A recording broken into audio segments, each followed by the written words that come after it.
In the vast library where words echo under the vault, a young man named Duma stands with a heavy heart waiting for the words that are about to be spoken. The man at the table looks at him as if he knows everything and asks if Duma realizes why he was summoned. A self-satisfied, superior smile spreads across the official's face as he reminds Duma of his honorable position, Chief Royal Mage. He says that losing such a person is a great disappointment, but his gaze reveals genuine, cruel pleasure. Suddenly, the official throws his hands to the side in ostentatious joy and his voice thunders with false happiness as he announces that the Duma has been redirected. Hearing this, he only lets out a heavy sigh and resignedly drops his shoulders, wondering what will happen to his life next. The mind freezes in place, eyes wide open from complete shock. This is not at all the result he expected. The official clarifies the situation with a fierce smile. He is not being fired, he is being sent to the distant border of Rodosna. Triumphant laughter bursts from the man's mouth, and he mockingly asks if Duma has any last words. He lowers his gaze and simply says he has nothing more to say. And suddenly an incredibly sincere, captivating smile flashes across Duma's face. His eyes fill with pure, uncontrollable delight. And he joyfully declares, it is precisely the reassignment that he longed for, imagining a peaceful new life among kind and gentle people. He remembers a dream he once had. In it, the symbol is a shining sign of the royal court of mages, an elite group that serves the royal family directly. Becoming one of them was the ultimate goal for everyone who dreamed of magic, an almost impossible feat achieved by only a few of the most talented minds in the kingdom. When he looks out the window, he is caught by a bitter truth. The dream he ran after for so long turns into a dull and empty reality, a reality that brings no satisfaction. He worked so hard to become chief mage and eventually stepped into a world of intrigue, sabotage, and empty experiments. After 5 long years, even the shining capital lost its luster. His fall from a height began on a fateful day. He could no longer just stand aside and watch as the department head cruelly bullied the young mage. The criminal, in a rage, angry that he was challenged, prepared to burn their priceless research with dark magic. A small evil flame flared in the corrupt man's hand. It seemed ready to burn everything they worked for. So Duma decided to take matters into his own hands. Now he looks down at the unconscious official and admits to himself maybe he went a bit too far with from head to forehead. Returning to the present, he leans over the train window and shouts to the whole world that he is finally free. He is overwhelmed by a wildly joyful mood. Now there is time and silence for the research he truly loves. But a voice behind suddenly cuts the joy. It's dangerous to stick out of the window like that. One of the guards, a man named Kane, asks why he is happy to be sent to a distant, neglected backwater like Rodosina. Duma pulls his head back and blushes slightly from embarrassment. The map draws a long path ahead. Deep in the borderlands hides the tiny village Rodosina, 2 weeks' journey from the royal capital. The very thought of such a remote and cut-off place plants a hidden smile on him. Just perfect.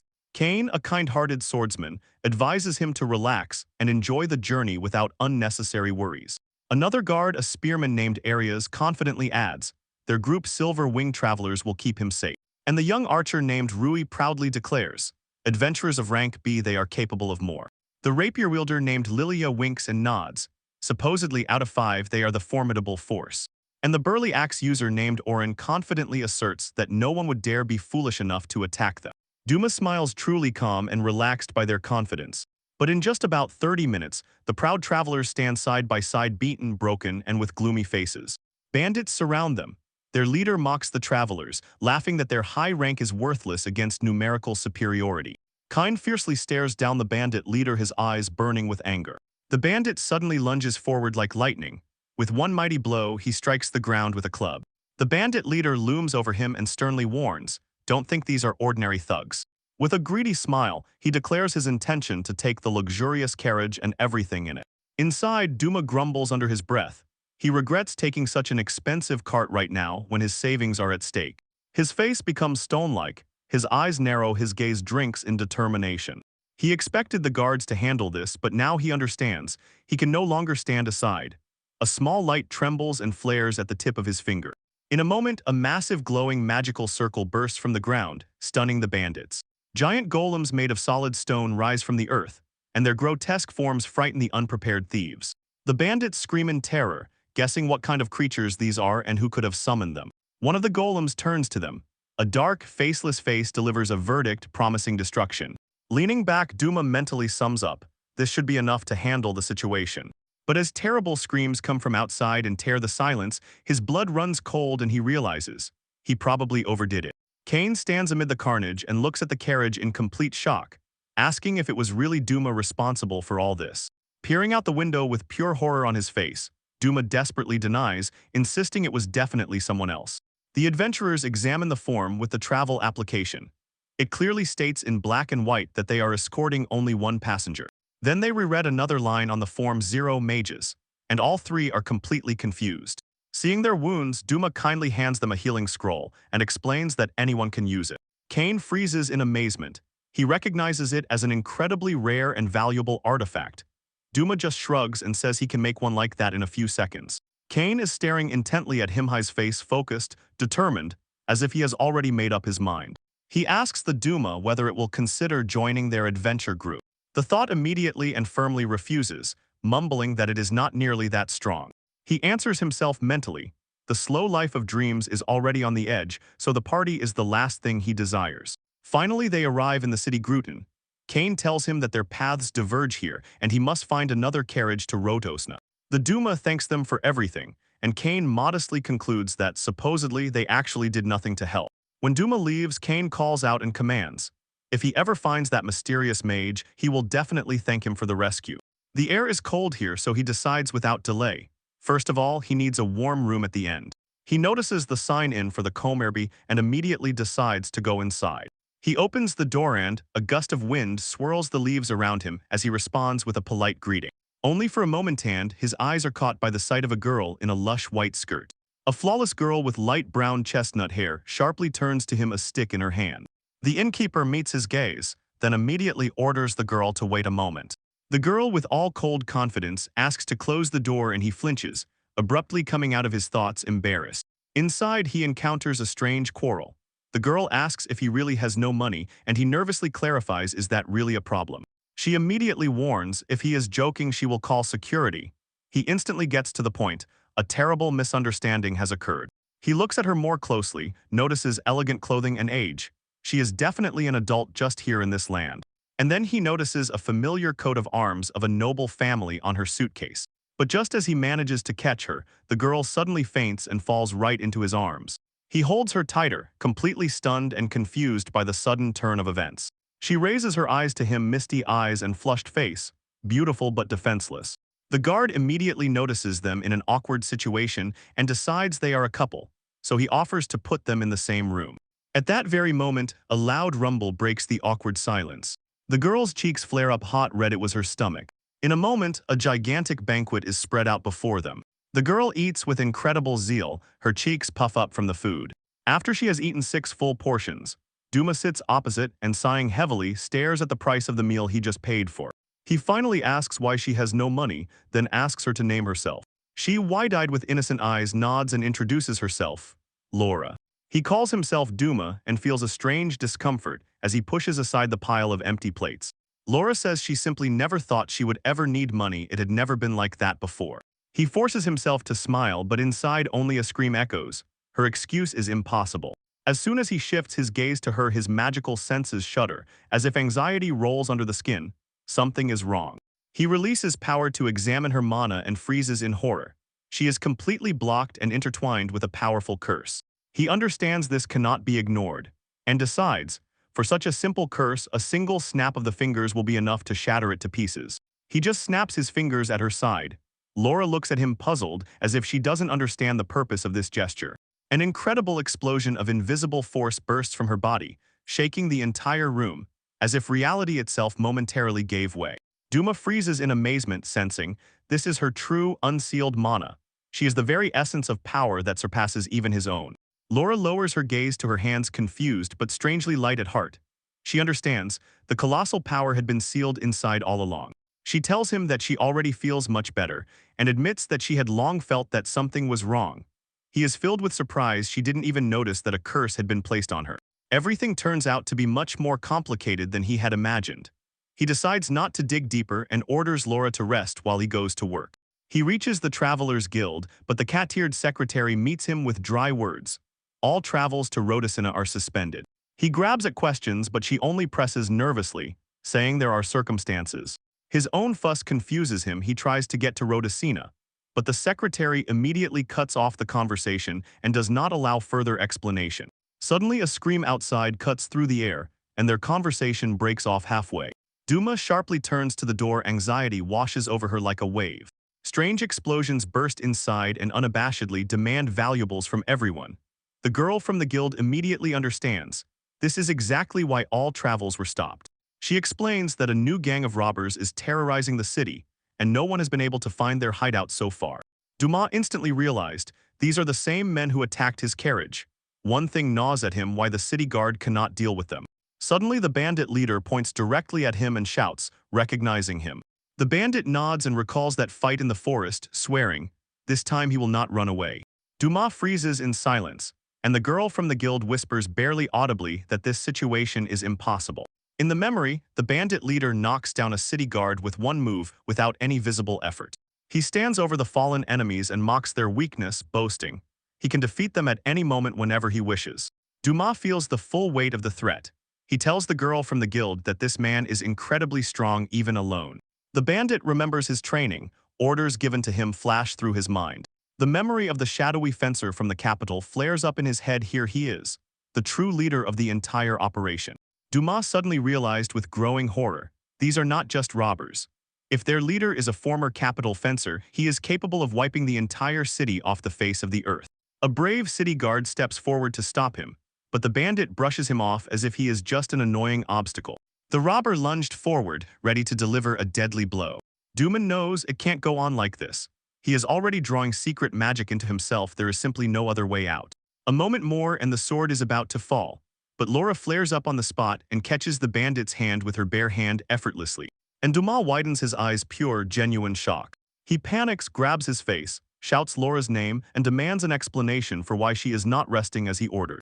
The bandit sharply fixes his gaze on the girl who stopped his attack and demands to know who she is. Laura looks back calmly, unwaveringly. She is not afraid. The group holds Dumas. She names herself and looks away at her own person. He asks if they know each other. Dumas is too scared to answer. The interrupted noise falls into silence and the bandit immediately understands. This has gone too far. He points at them with his finger, promising to remember their faces, and insists that next time they will finish everything before they can retreat. The bandits vanish as if through the ground, and the townspeople explode with rage. They escaped again. But Dumas noticed that everything happened differently. They used invisibility magic and he still feels their trail. Laura notices his serious expression and asks what happened. He groans. Irritation prevents him from calming down. All he wanted was a quiet life, but somehow it stubbornly follows him wherever he goes. In her office of the Graden Guild, the guildmistress, a woman named Renizia Roni, looks around tiredly. The guards have been beaten again. The head of Magic Radar reports that this time the damage was minimal, thanks to the intervention of a brave young girl. At the same time, he warns, the bandit leader has already marked the girl as the next target. Nezia suddenly becomes concerned. She thinks the girl is about the same age as her sister, and then the whole situation suddenly becomes a deadly threat. She decides to act alone, stands up and declares that she will join the search and support it with her magic. Radar warns her that their enemy is a skilled swordsman from the capital. Nezia replies without hesitation. She was second at the Magic Academy. She realizes she only took second place but dreams that there was a better student here. And the guildmistress already feels differently. The defense of her city rests on her own shoulders. With fierce determination, Nezia gives the order, prepare to deploy. She will protect her people. In a dark cave where treasures glittered everywhere, the bandits returned again to their secret hideout. A bandit from the guild reported to the boss. Although they did not get any loot, they managed to scatter the city guard. And then the boss was exposed. A mighty stern fencer with light hair stepped forward before him. The bandit flaunted a ring and declared that it was an invisible ring from the capital. It teaches them to disappear. The boss asked where he got it from and the robber admitted he stole the ring from a royal. Then he gestures towards the entrance to the cave. A twisting magical barrier completely hides their lair from the outside world. The combination of the rings and the barrier makes them completely invisible. The robber turns back to his boss. A question burns in his mind. He asks why some mighty man from the capital would join them. In response, the boss slams his huge sword into the ground. The bandit falls silent and immediately regrets his own question. The sharp tip of the sword sinks deep into the stone floor. The boss speaks in a low, dangerous voice. He asks if they really think they are any different from the corrupt nobles in the capital. His words ignite a fire in the people. They shout approval and roar at the top of their lungs. He tightly grips the sword, satisfied with their loyalty. But then his gaze sharply narrows. He scans his men with his eyes and, glancing at the entrance, asks who is hiding behind. Under the bandits, the ground cracks and crumbles until a dark abyss opens up. Under their hideout, a huge chasm opens in the floor. Duma emerges from the darkness, calmly praising the boss for his sharp senses. The bandits panic and demand to know how they were tracked and where they got the invisibility route from. The boss glares at the newcomers like a cannon, and his voice growls hoarsely as he demands, "Who are they?" "Just a passing mage," Duma answers calmly. Laura appears beside him. The sword is already ready, and nodding, she adds that he is a passing swordsman. The enraged bandit leader shouts for his men to gather immediately. And Duma is prepared. Around him flashes a brilliant, multi-layered magical circle. It firmly traps the bandits, leaving them in shock and awe. He explains in an even tone, although he does not like fights, now he cannot let them go. They have seen his face. And he also cannot stand it when his invention is used incorrectly. He releases his magic, and a wave of power, crashing through the hiding place, instantly knocks down the entire gang. He begins to explain. It was a complex spell, a multi-layered scheme of two magical circles, placed one on top of the other. He lowers his gaze to the fallen bandits and thinks there is nothing to boast about here, only two layers and that's all, and that he restrained his power. Power, the gang leader looks intently, recognizes the spell from the capital. He asks if Duma is from their team. Former Duma answers very simply, "Just like you." "You," the chief explodes with rage and shouts that if he is from the capital, he must know how rotten he is. He screams through pain. The kingdom's defenders are driven by greed, and those who stand for justice are exiled. Duma looks at him with sad understanding. He admits that he was also exiled for the same reason and says he must defeat him to continue his journey. The boss rejects his pity and rushes forward, shouting that he must not mock him. Laura springs up in a moment, her sword raised to intercept the blow. She tells him that leaving is wrong and that capital swordsmen must be heroes. Her words only fuel his rage. He growls with a scream and asks what she could possibly know about.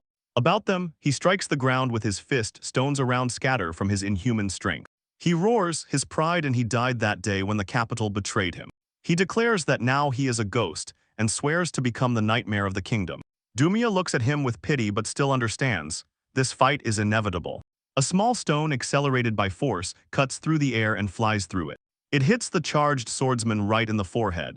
One single tiny stone knocks the majestic warrior off his feet, and he faints.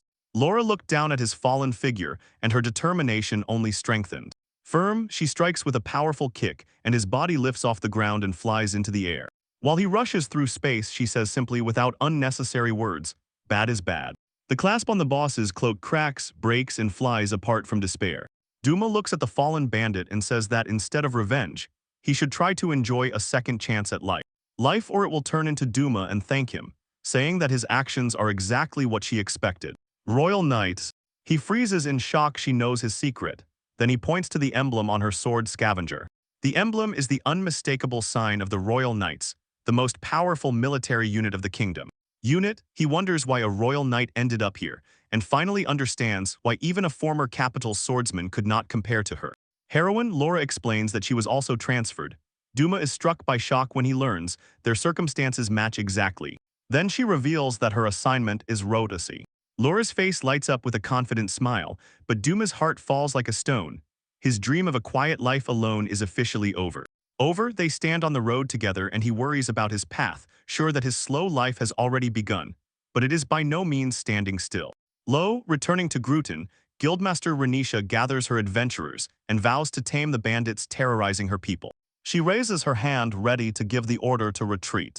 But she suddenly freezes, eyes wide open and inside complete stupor at what is happening in the city square. The entire bandit gang emerged as if from under the ground, tied up and unconscious, hanging helplessly, having lost any semblance of movement.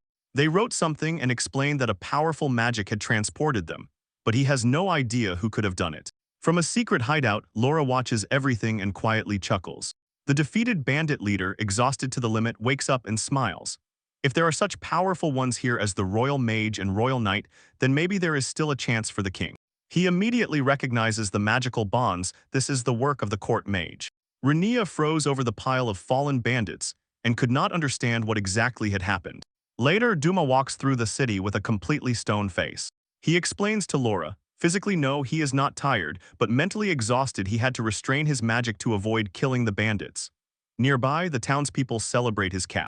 While they walk, Laura makes a remark. He says that fighting without deadly consequences is much harder. She does not look like someone who understands what exactly he means. To avoid the crowd, which is growing larger, he suggests they return back to. Laura agrees but says she first wants to visit the bathhouse to wash off the dust from the road. Fight, then she innocently suggests, let them go together. Duma frees his face and it flashes bright red. He freezes on her with his gaze and cannot digest her proposal in any way. They reach the changing room in the bathhouse. In a moment, Dumas is already in complete stupor, and panic Laura begins to undress right in front of him. In a calm tone, she reminds him that she has no money and cannot enter alone. Finally, he finds his voice and asks why they are still in the same room, although they have already gone inside. She explains she is used to bathing together with her sister or with other knights. Seeing the sign that the owner is absent, she thinks, no problem. Noticing how uncomfortable he is, she raised the invisibility ring and suggested, let both wear it, then they will not see each other. Duma looks away and blushes so much that she is burning, while she contemplates the strange admirer who insisted so much.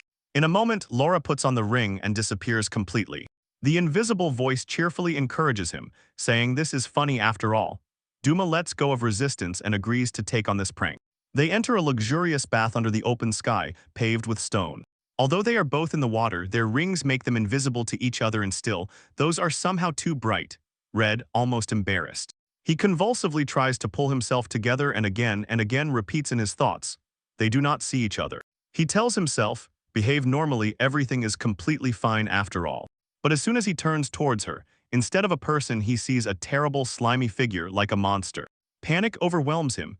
He does not understand what kind of creature is sitting in the bath with him, while Laura calmly relaxes. She playfully pours a bucket of water over her head. She giggles and says that he also looks like a monster, and he, startled, picks up the game. Laura notices a bar of soap on the edge of the bed. She asks him to pass it to her, and he involuntarily agrees. When he hands her the soap, their invisible hands accidentally twitch each other. Duma lets out a piercing scream of pure panties. He apologizes incessantly, but Laura simply thanks him. It did not bother her at all. After all this endurance, Duma looks completely and utterly exhausted, as if there is no strength left. He finds it strange how swimming can be more exhausting than a real battle. Laura, refreshed, says she will wait for him outside. A little later, he finds Hirsch is sitting by the well in the city square. She is eating a skewer with roasted meat, and he, unable to bear it, asks what she is doing. She replies, supposedly, she is just watching people.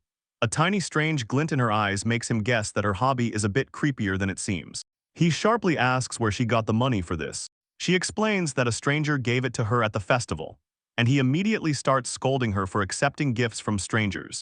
Noticing that his hair was still wet, he dried it a little with magic and said gloomily that she would harm her beautiful hair. She looks into him with shining eyes and gives him sweet, sincere thanks. Thank you, her smile makes him blush, so he instinctively looks away. He suggests, since they are traveling together, let's drop these formalities and call each other only by name. She twists everything, decides what he means as if they are naked together in the bath. He screams in despair out of his mind. When the misunderstanding was cleared up, they agreed. He calls her Laura, she calls him Duma, and they return back to. That night he does not sleep, lies with eyes wide open, and thoughts rush, mixing strange, new feelings for the girl who sleeps peacefully in the next room. A heavy bed and a new day rises over the city of Grimm. Rodent Laura wakes up and stretches halfway. She wishes Duma good morning, but he looks as if he hasn't slept at all. He tells her he will return to the guild to check if the request for travel to Rodosna is available. Now at breakfast they agreed to part ways for the day. Laura playfully warns him, do not follow the power. Duma sneaks back through the whole city to the travelers. Katy-eared girl greets him joyfully and apologizes for all the chaos that happened yesterday. He asks if everything has returned to normal and she nods. Yes, thanks to some mysterious heroes. Heroes? She gushes like a nightingale about the incredible court mage and royal knight who saved the city and tells Duma that he should learn from them. He only laughs nervously. He asks about the Rodosna request, and she asks for his adventure card. She reaches out as soon as she gets it in her hands and admits, it's only a dear request. In the girl's eyes shock flashes fear, they widen sharply. She says, his card is not just expired, it is already 2 generations old. He sighs and explains that he was a court magician, so he asks to restore everything. She cuts him off, he will have to retake the test from the very beginning. You can skip the test only with a guarantor, but the Duma unfortunately acknowledges the truth. He does not know anyone. The girl looks at him with such pity that he becomes unbearably ashamed. He reluctantly agrees to take the test and pays the single gold fee, resigning himself to having to start over raise a miserable performer. Frank, the girl from the guild, cheerfully leads him down the corridor and assures him that the trial will last only a few minutes. She stops in front of the door and announces that the head of the magic department will conduct it. Test, the doors slide open and behind them stands a person. Rodar, a man from the guildmaster's office, represents him. His eyes sharply widen with recognition when he sees Duma politely introduces himself and does not yet know about the connection. Rodar stares completely stunned. He asks Duma to wait and quickly apologizes, immediately pulling the glass up and moving away. He closes the door completely, and Duma and the receptionist freeze in confusion. Duma stands in the corridor and does not understand what is happening. Rodar turns around and reports. The guildmaster wishes to see him personally. Finally, panics the gossip girl grabs Duma and demands to say what exactly he has done, and he insists that he has no idea what he did. When Rodar leads him away, Panics quietly whispers goodbye anxiously, almost without a voice. May he return alive. He is led into a room where everything is completely black, like tar. Side, the relaxed look disappears instantly. He tightens the staff, feeling a powerful magical truth. His eyes narrow, he peers through the impenetrable darkness. He immediately understands. This is not just a dark room, it is a magical domain of gloom. Carefully, he tests the darkness with the tip of his boot, and it ripples like black water. From the floor bursts a shadowy tentacle, reaching to grasp the water. He dodges the strike with lightning speed. A hand made of shadow sharply pulls out from the wall and flies straight at him. He bursts upward and casts a light spell to snatch a magical privilege from the darkness. Landing, he immediately realizes the spell did not affect the room at all. The conclusion is simple. Before him is an isolated magical space created by a very skilled user. From all sides, sharp dark projectiles rain down on him. He forms a powerful protective spell while hiding his face in the shadows. A blazing multi-layered energy unfolds around him in shining magical circles, forming a shield that deflects every attack without exception. He picks up a shard of broken magic and calmly clarifies whether this is too harsh for a regular test. The darkness shatters into pieces, it rages like broken glass and cannot hold its shape. Behind the illusion stands the guild master Renisha. She smiles and says that he passes. Then she addresses him by a name from his past, Duma Senpa. He looks at her completely stunned. He struggles to piece together her fate, to remember who she is and where she is from. She builds a bridge. She says that once he used this very magical trick when they were still studying at the academy. Memory finally clicks into place. He asks if she is the round one from Magic Academy, and she confirms 6 years have already passed. She explains that she recognized his unique magic by the way he captured the bandits, and so she set up an ambush near our guards. He asks what she would have done if he were not that person, and she only jokes, saying then probably they wouldn't have done it. Flash of memories. Duma, very tiny, 12 years old, easily overcomes the 18-year-old rival, whom she always saw as her main, invincible opponent. Her praise confuses him and he stubbornly insists. Becoming a guildmaster is a completely different, much more significant achievement. Movement, she says he has changed from a passionate rival, whom she wants to see as new, to a young genius, which she herself was 6 years ago in June. He asks if she arranged this entire overly intricate test just to recall the past. Her face suddenly hardens. She says she needs his help in a matter concerning the younger sister. She opens the door and Lara appears in the room. Duma is stunned to learn that they are sisters. He recalls how Laura all this time was slipping up about the sister, and asks if they have known each other all their lives. Laura innocently explains that they just met, but immediately adds that they bathed and slept together from this Ron Pales, and Duma even yells at her to watch what she does. Only words and innocent Laura launches a magical frenzy at her older sister, Rana. Rana screams Laura's name and is already ready to attack Duma, and Duma in panic has to calm her down. He doesn't even suspect what chaos she has caused. And Laura simply adds, Duma was kind, you know. Really? Eventually, Round composes herself. She decides to postpone punishing Duma at least for now and gets to the real reason she wanted to see him. She asks Duma to lift the curse placed on her younger sister. While Laura happily devours a plate of snacks, Round explains, a powerful curse suppresses her magic and halves her physical abilities. Laura was so naive she didn't even notice it. Round continues to lay everything out clearly. Because of the curse, Laura was demoted. They were desperate because even professional curse fighters couldn't remove it. And Duma casually says, in that case, I've already lifted it. Kolo looks at him completely frozen, nervous, and stunned. She can't believe it, huh, she exclaims. Even for you, senpai, it shouldn't have been that easy. Duma just shrugs indifferently and says it was bothering him when he met Laura yesterday, so he just solved the problem. Then to prove his point, Duma lightly flicks Laura on the forehead. Rana quickly runs up to her sister and checks her neck. The dark mark of the curse completely disappears and she freezes, realizing that Duma succeeded where neither she nor the team of experts could. Laura, rubbing her head, just grumbles. Her older sister is scary when angry. Duma blushes from the praise and tries to downplay the wave of his incredible tricks, with phrases that he's not that special. Round finally puts everything together. She understands that both Duma and Laura were unfairly demoted and sent to the remote village of Rhodocina to live a quiet life. In gratitude for saving her sister, Roni promises to organize a safe and comfortable journey to Rhodocina for her. But in exchange, she has one small request. She asks Duma to accompany her sister on the journey and take care of her. Duma hesitated. His goal was a quiet life, and he knew that if the person who cursed Laura found out the curse was lifted, she could be in danger again. But at the same time, he believed that as a strong royal knight, she would most likely be able to protect herself. Seeing his hesitation, Round burst out shouting, deciding that he was calling her the very dear little sister, and that was already a problem. Duma quickly trembles with words, "No, that's not what I meant." With tears in her eyes, she embraces him with pleas and, like a sister, begs him to protect the Lord. Yielding to sincere love for his sister, Duma closes his eyes and agrees to her request. Rona claps her hands in delight and declares that they will set out the very next day. Duma looks confused and stammers, he will be under her care. Rana gives him a very serious warning. If he dares to touch her sister, she will kill him. Duma categorically promises that nothing like that will happen. But his hasty promise only fuels Rana again. "Huh, are you saying my sister is not that charming?" she demands. Duma is completely confused and does not know what to answer. She says her and Ron laughs, as if she was just joking. Then he extends his hand and sincerely asks let her take care of her dearest sister. Duma briefly holds his gaze on her, then confidently takes her hand. "Of course," he says. They clasp palms, the promise is sealed. Rona wishes them both a safe journey. To Rhodocina. The next morning, bright sunlight falls on the town of Gruton, marking the beginning of a new adventure. Before them stands an extremely energetic adventurer with long red hair and a big smile. In the morning she exclaims, "I am Yorbai, an adventurer of rank A, you two are clients this time, right?" Right? Her loud energy is too much to handle so early in the morning. Duma suppresses a weak smile while Laura politely introduces herself. "You promised that with her as an escort, the journey will be completely safe." Yorby croaks, climbing into the carriage. There is a long road ahead.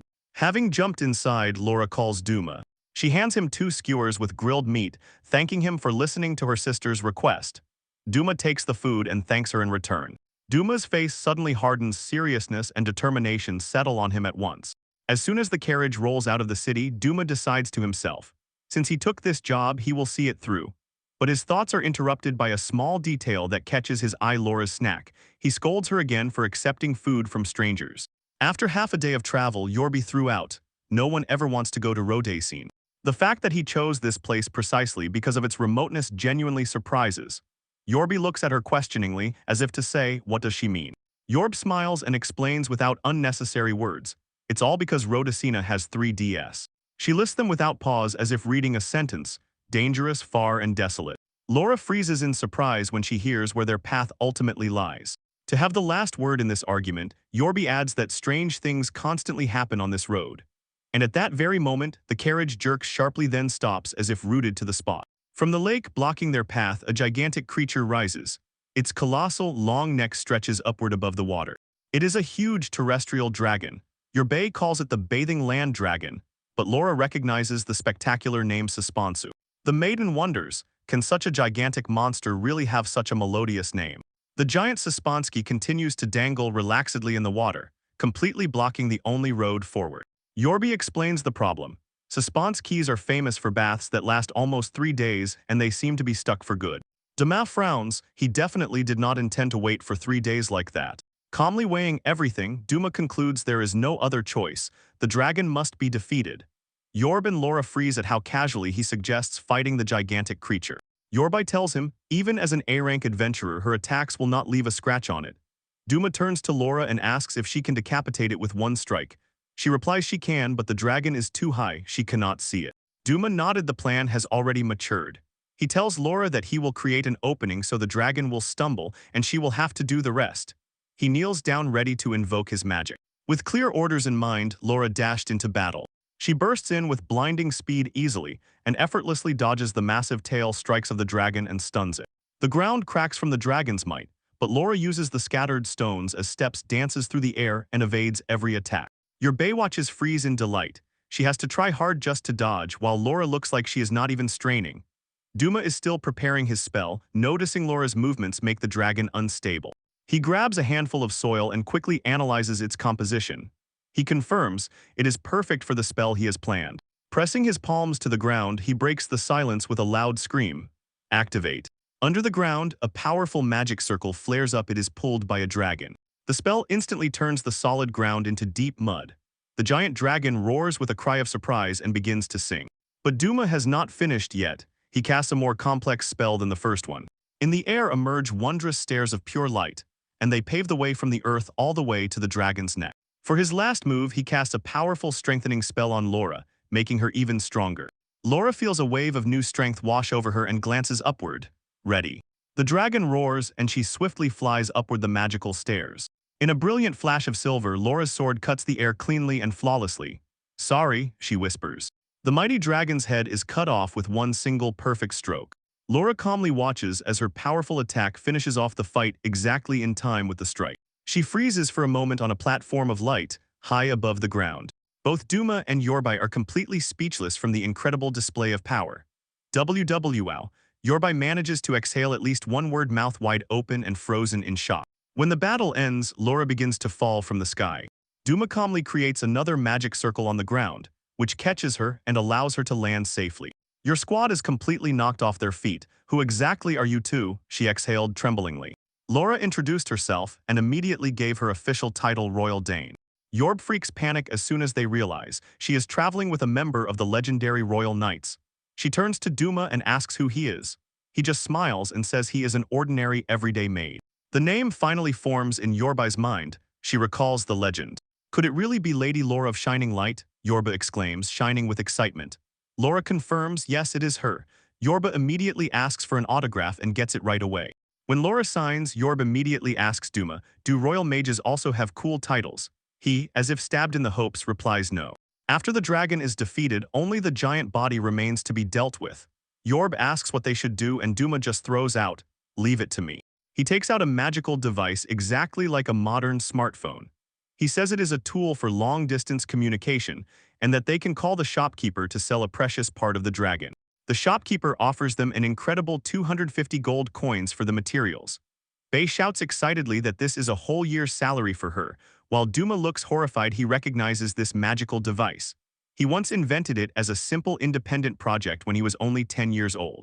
Yorb, not noticing his despair, offers to introduce him to the shop where she bought the expensive device. Duma can only sigh. When evening falls, the group sets up camp and Laura and Yorb set off for bait. Duma gathers firewood and feels relieved. He will no longer have to endure the awkward bathing experience with Laura again. Later they sit by the fire and share stories. Laura learns that Yorb is neither from a rich nor noble family and then notices something on his cheek and gently wipes it off. The conversation turns to personal lives and Yorb admits that she has a partner. After that, she pulls out her magical phone and shows a picture of an attractive drawn man who declares, 2D men are absolutely the best. Quietly adds that 2D men will never betray you. Unable to endure the conversation, Duma decides to simply ignore you. Next day, their journey continues, and Yorb demonstrates impressive skills, easily defeating a pack of monsters attacking their carrot. After an incredible battle with a dragon, the rest of the journey passes without incident. Yorbai effortlessly repels any other threats.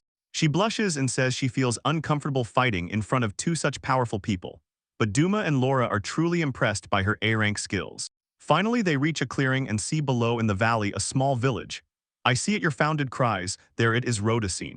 Duma and Laura look around their new home for the first time, their eyes wide, filled with both wonder and greedy curiosity. The village turns out to be bigger than they expected, and the cute little houses somewhat remind them of Groot. While they say goodbye, Yorb thanks them for the wonderful journey and says she feels as if she has found a little sister in Laura.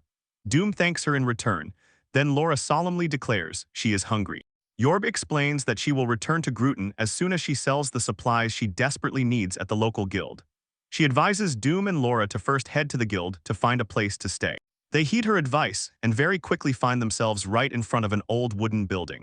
Doom squints and looks around the dilapidated premises with a gloomy expression. Is this the Rodican Guild? But it's falling apart, he grumbles. They walk toward the neglected guild house, which stretches lonely at the very edge of the village. They burst open the old doors with a bang and jumped inside. Inside, everything is just as rough and unrefined as outside. A motley crowd of adventurers is packed tightly in the hall, and all together they turn their heads to stare at the two newcomers. Doom immediately feels his head buzzing. Somewhere ahead, a headache is already building. This is definitely not the quiet, peaceful beginning he had hoped for. A man of youthful appearance, with pointed ears and dark marks on his face, approaches them. He states that he does not recognize their faces and asks if they are travelers. Doom approaches the counter, hands the man their documents, and explains that they want to settle here. The man carefully examines their papers. His stern expression is broken by a warm smile. The documents seem to be in order, he says, extending his hand. Welcome to Rhodocina, comrades, I'm back. While they shake hands, Baston asks if they have already found a place to stay for the night. Duma replies, they just arrived and would like a large, sturdy, and quiet dwelling. And then Baston turns to Laura and asks what she herself would prefer. She only nods in agreement with Duma, and he sighs and orders her to think for herself. Confidently, he assumes a mistake, that they are a couple and want to live together. Duma immediately panics and shouts, "No, we are not," while Laura looks calmly meanwhile. Baston laughs and says it was just a joke. But as soon as his face suddenly becomes serious, he warns, a problem has arisen. He explains that in Rhodocina there is absolutely no available housing. Last month, a terrible storm passed and monsters used the chaos to attack the village.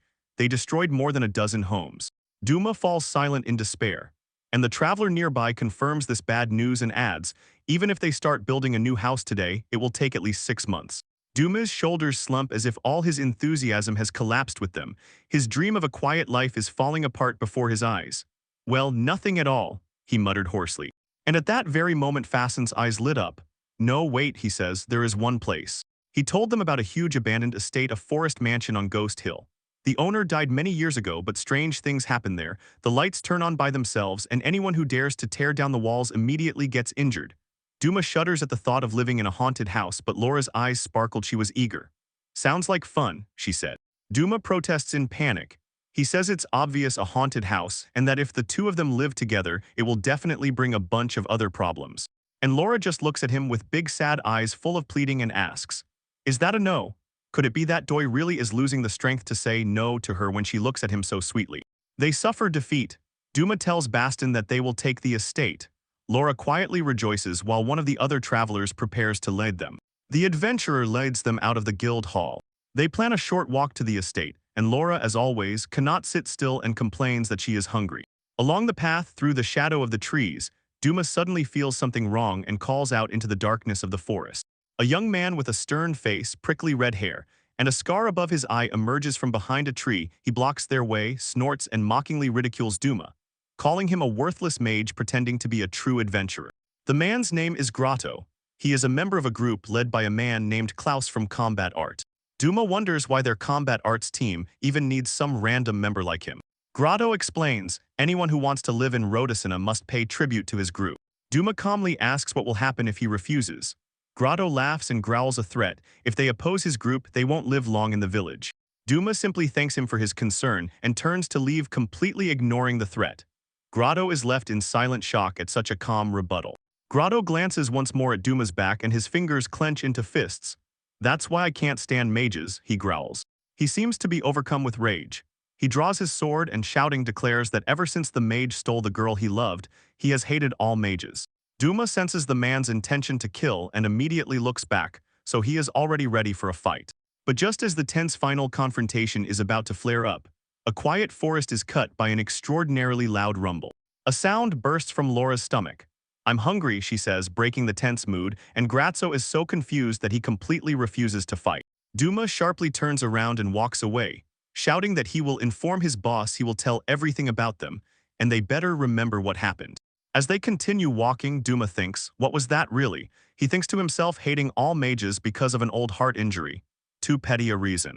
The closer they get to the goal, the darker the sky above them becomes stormy and turbulent. The road ahead thickens with grass and becomes increasingly eerie.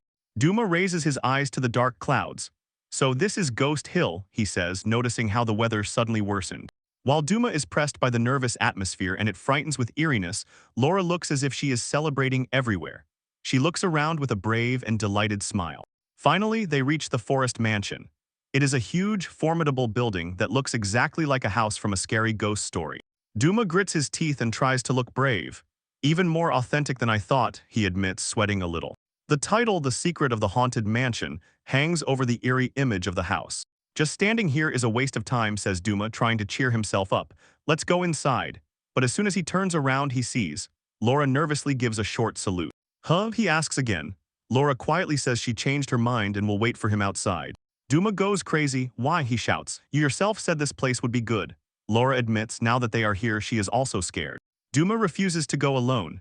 I won't allow it, he says, grabbing Laura and forcibly pulling her to the entrance door. The heavy door creaks as it opens, revealing a dark, dust-covered, huge vestibule inside. I look around in all directions and nervously try to stay calm. Inside it also looks like it fits right, he says, and now I wonder what should appear. Laura points upward to the main stairs. They are glowing, she says simply. From the void suddenly materializes a small trembling ball of dark, ghostly energy.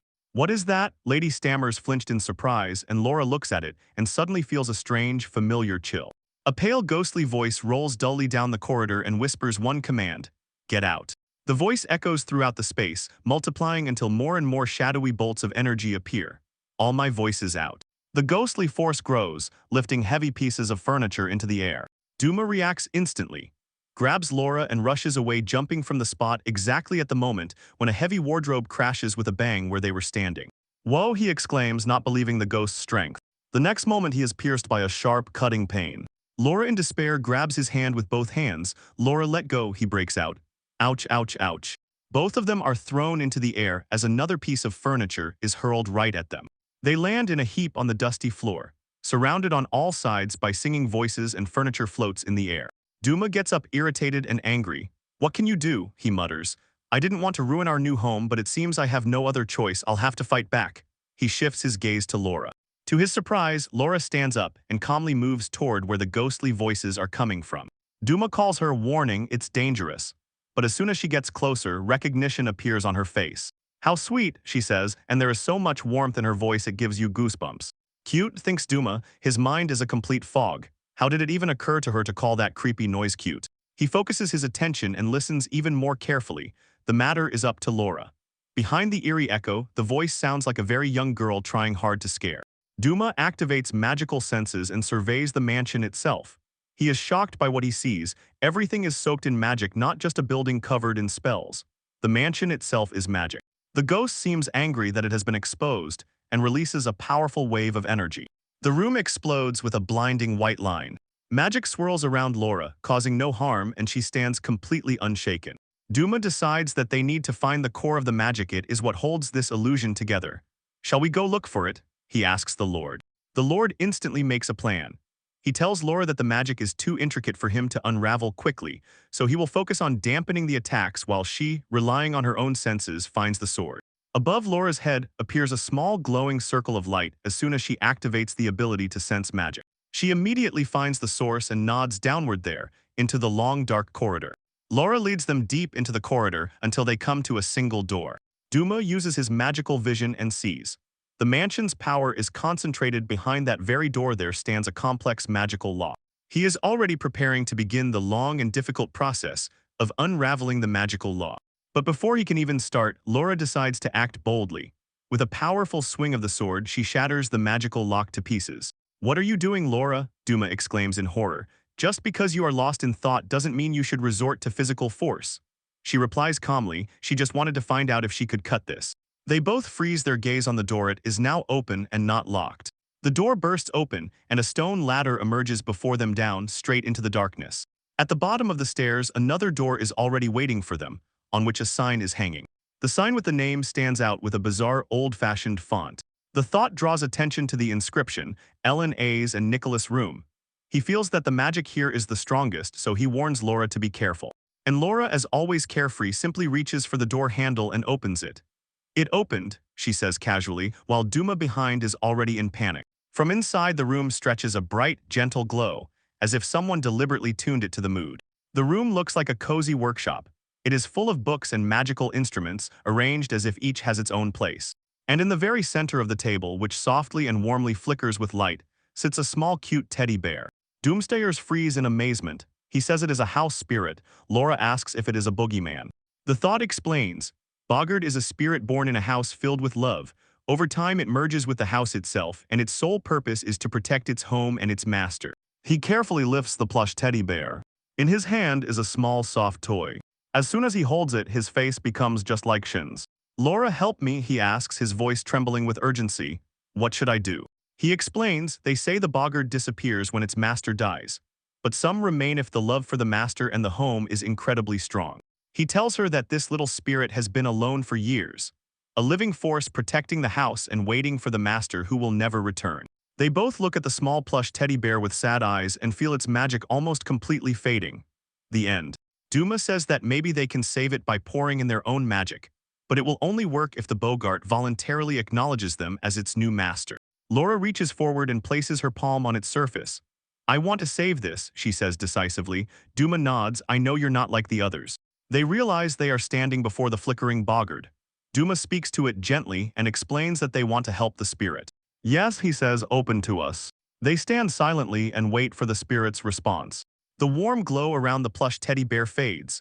Duma notices the magical energy in the room has changed but cannot understand how. The talisman bear disappears, and with a heavy heart Duma finally realizes their attempt has failed. They sadly climb the stone stairs back to the main part of the mansion. Duma explains, the entire house was crafted from boggart magic. If it were at full strength, it could even move the entire mansion, but instead it stayed here and just waited.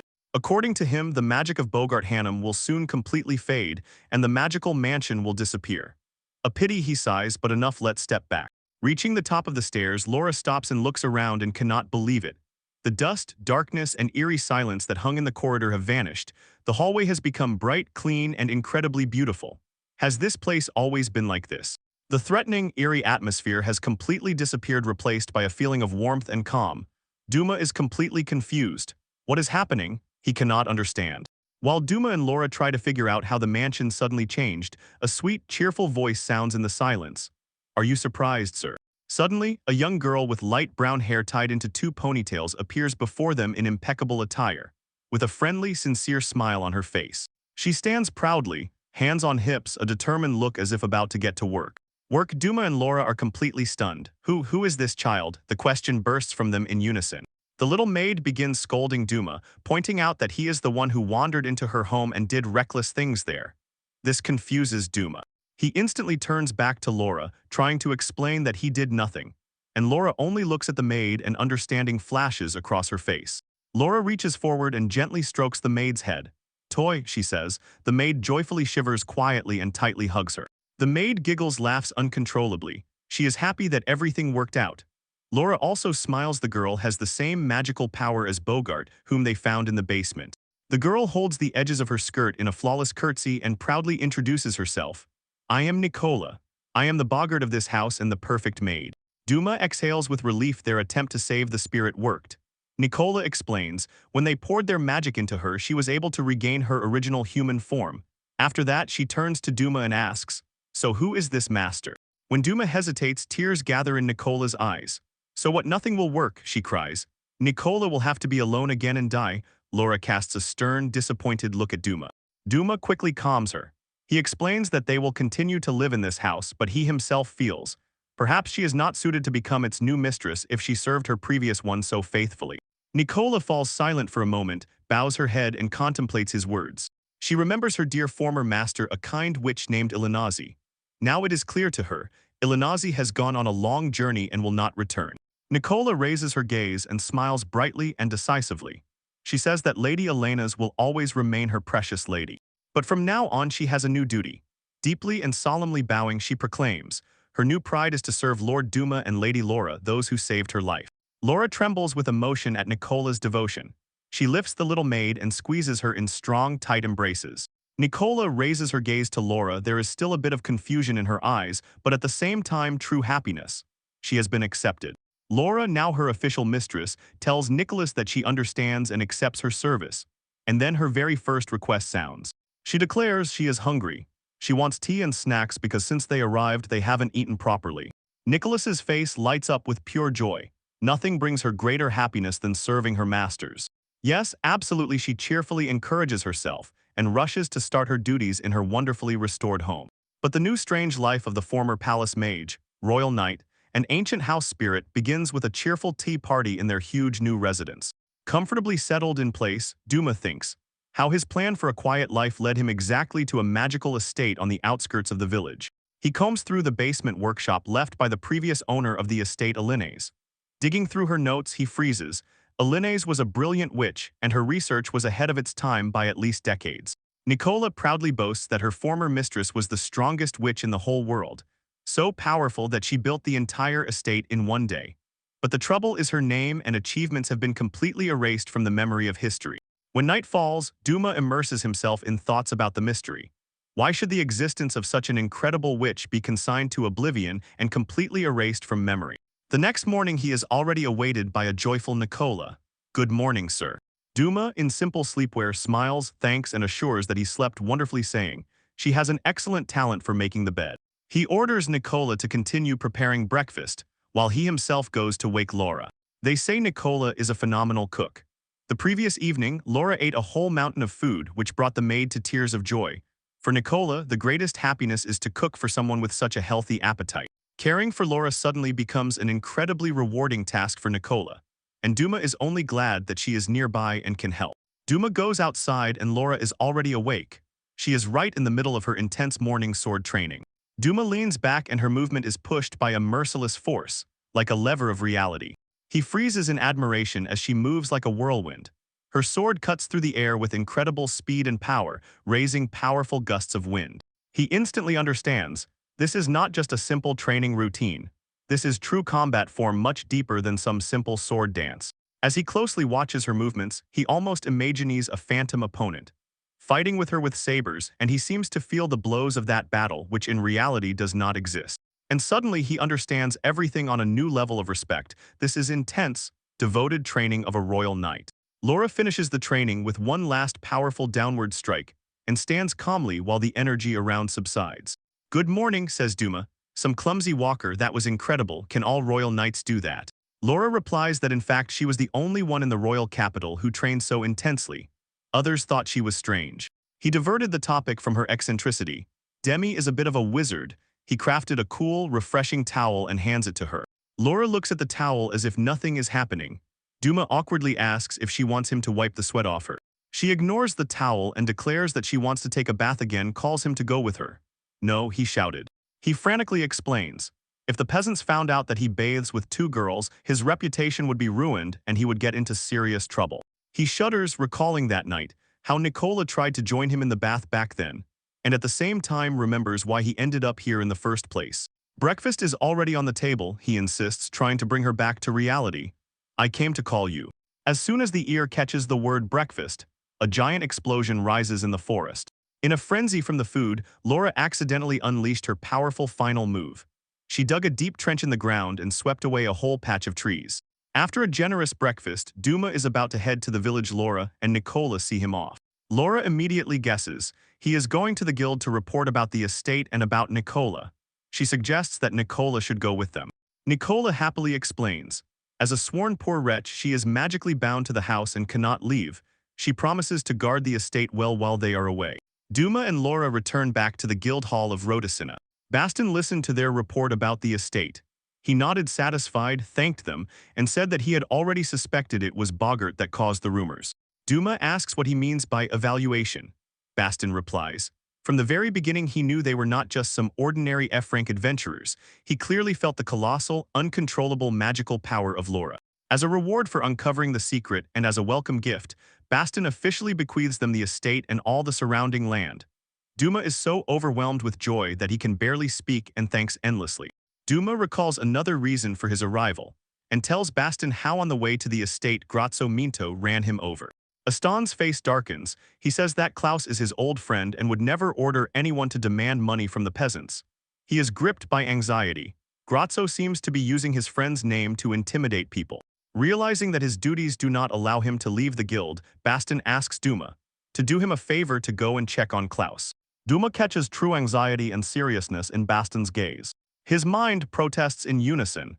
This is the very trouble he came to Rhodocina to escape from. He almost politely refuses, but Laura with her sharp sense of justice immediately takes up the request instead of him. Trapped, Duma has no choice but to agree as well. Baston thanks them, breathes out with relief. Laura notices the painful expression on Duma's face, but he forces a smile, makes himself hold it together, and pretends everything is fine. To prove that the request came from him personally, Baston hands Duma a luxurious medallion depicting a beautiful woman with pointed ears. When asked who she is, she quickly blushes and proudly replies that she is his wife. Duma and Laura headed to the eastern part of the village to the place called Poison Swamp, where Klaus lives. Duma already regrets getting involved in a troublesome task again. He cannot help but think, for the supposedly peaceful village Rhodocina, there are too many locations with creepy names here. While Laura walks along the road, she is distracted by beautiful flowers, asks if she can pick them. Duma, who wants to finish the mission as soon as possible, cuts in. There will be no hook. Finally, they reach the edge of a large, murky swamp. To their surprise, the poisonous swamp turns out to be quite beautiful. Laura, whom the Duma's band did not defeat, still picked flowers, raises her bouquet, and admires the view. Laura steps toward the water. Duma bursts into a scream, ordering her to wake up. From the trees comes a loud, angry voice. "You are an idiot." A sharp, heavy object, an axe, flies through the air and rushes past Duma's head. The axe hits right in front of Laura. It bursts with a crash on impact and pushes her back. Duma rushes to her side to check if she is okay, and a figure emerges from the forest. An incredibly muscular man with long blonde hair and a beard stands before them. He shouts angrily at them, asks if they want to kill themselves with their own hands, and orders them to stay away from the swamp. Duma and Lara were completely stunned by his sudden aggressive appearance. No sooner had it happened, and the beautiful flowers in Laura's bouquet withered instantly, until they turned into black dust. The man explains, not only the water is poisonous, the entire space is deadly. The air and soil too, and he shows that no plants grow right by the shore. He says he guards the swamp to protect people like them ignoramuses from getting lost and dying. Duma, realizing that he just saved Laura, sincerely thanks him. The man suddenly calms down, apologizes for shouting, and introduces himself. Clout. Duma introduces himself in response and names himself along with Laura. A thought flashes in his mind. Klaus looks like a normal person, not the villain Grotto painted him to be. But as soon as this thought appears, Klaus points out, Duma dropped the lock. Clout takes the medallion and begins to examine the photo inside. His face changes instantly, from warm care to cold recognition without any emotion. He turns to them and friendliness disappears completely and utterly. Duma explained that Baston asked them to deliver the medallion and check how he was doing there. Just the mention of the name Baston and Klaus's face twists into a mask of pure rage. Duma was completely stunned. His sudden harsh reaction was totally unexpected. Klaus whipped out his sword, mistakenly deciding that they worked for Baston. He muttered that if he had known in advance, he would have just let the swamp kill them. "Get ready," he says, and his voice becomes low and dangerous. He tears forward into the attack with incredible speed and explosive power. Duma instantly raises his hand to summon a magical barrier. He knows that a weak-hold semi-rative spell won't be enough to stop this man's furious attack. But Klaus has a unique and dangerous ability. He truly sees the flow and structure of magic, so he easily finds any weak spots. Tunev laughs and watches as Duma hurriedly sets up his blocking barrier. And then Klaus doesn't limit himself to one strike, he unleashes a whole barrage of attacks, like a whirlwind of steel, striking exactly at the most vulnerable links in Duma's defense. Duma watches in horror as his mighty barrier cracks and shatters around him like glass. A wave of panic covers him. This is extraordinary, extremely bad. He has never met a non-mage who could so easily break his magic. He remains completely defenseless as Klaus's weapon approaches and covers him. But only at the last moment, a silvery flash ignites in the air. Laura, with dazzling speed, manages to intercept the attack. Her sword blocks Klaus's powerful strike just before it hits Duma. Laura calmly tells Duma to stay behind, while she prepares to face the clouds. The mind calls out Laura's name with a scream anxiously, yet it does not retreat. It holds its position and is ready to protect him from Klaus's mighty attack. Klaus is impressed. He praises Laura for seeing through his complex attack and blocking it, yet still asks how long her slender arms will withstand against his overwhelming strength. Klaus's eyes narrow as he prepares to press the attack. Laura meets his gaze just as intently, not retreating a step. A bright flash announces their duel is just beginning. Their swords clash in a furious exchange of blows, blades meet, and the tool scatters sparks in all directions. The clouds surge forward with incredible force. Laura meets each of his powerful attacks with her own, striking precisely in rhythm, blow after blow. The force of their fight raises a shockwave. It spreads sideways, tearing up the grass and pressing it around. Klaus does not retreat, he continues to attack, with a fierce expression on his face. Laura Perry strikes a blow to the face, calm, focused, as if counting the seconds ahead. When their blades meet again in a powerful clash, the air seems to crack from the force of the blow. Duma looks from the edge, completely stunned. He knows that Klaus is a legendary warrior, but Laura fights him on equal terms. Klaus growls through the effort and feels the tension of the battle rising wave after wave. He releases a small, almost crazy laugh, and clearly enjoys the challenge of fighting such a skilled opponent. He chops with all his might with the sword, but Laura effortlessly parries, her face does not even twitch. Their clash spins up at incredible speed. In an unexpected maneuver, Laura slides under one of Klaus's swings and strikes him quickly with a kick to the side. While the fight continues, Duma notices something incredible. As soon as Klaus begins to slow down, Laura, with each exchange of blows, on the contrary, accelerates even faster. Laura's eyes narrow as she prepares to end the fight. With her last final strike, she disables Klaus and his sword whistles up into the air. She stands over the fallen warrior, her own sword pointed straight and firm without any hesitation. Laura has won. Duma is so impressed that he cannot hold back and claps his hands. "Incredibly cool," he whispers. Klaus clicks his tongue out of pure irritation. He admits quite a lot of time has passed since that duel, and it was a very serious fight. Trying to preserve his dignity, he mumbles that maybe he is already getting old since he lost to a little girl. And Laura sharply corrects him, "I'm just too strong," and there is no arrogance in her voice. As soon as Klaus hears her simple, sincere answer, he bursts out in ringing laughter. He sits on the ground, humiliated but happy. He admits he lost, thanks Laura for the wonderful fight, and says he feels great. And Dumas is completely confused by such a sudden change in mood. What the hell is going on? Break my stuff, be wild. Klaus leads them back to his small, simple cabin in the forest. He opens the door with a loud bang. Now covered with a simple cloak, Klaus has completely changed. The cruel rage has disappeared, and instead a calm, friendly presence has appeared. He apologizes for the attack and says that he really did not intend to kill them. Dumas exhales, feeling the tension melt away, and notes, the atmosphere has become completely different. Laura confirmed Klaus's words, and from his attacks she understood this for sure. The magical power in him was incredible, but there was no real intent to kill. Dumas asks why he attacked so fiercely if he really did not want to harm them. Klaus promises to explain everything. It seems this is connected to travelers who use the name Klaus to cause trouble. Klaus confirms the suspicion and explains, those men were once his students and he himself tried to stop them once. But they defeated him. Dumi is struck by the fact that someone as strong as Klaus can lose. Klaus further reveals, it was a fight 2 against 1, and his former students were reinforced by 2 mysterious, incredibly powerful ones. He says that these 2 figures are a royal knight and a royal court mage. The image of Laura and Dumi flashes before his eyes. He says he was just waiting for Bastion to make his move. When Bastion sent them, he decided, so they really are strong, so he used the fight as a test of their abilities. Dumi does not like this. He is annoyed that Bastion did not inform them about this at all. As soon as they confirmed their strength, Klaus's determination became even more ironclad. Now he has a message specifically for those who need the details. He orders them to tell Bastion, next time let him come himself and not send others to do his job.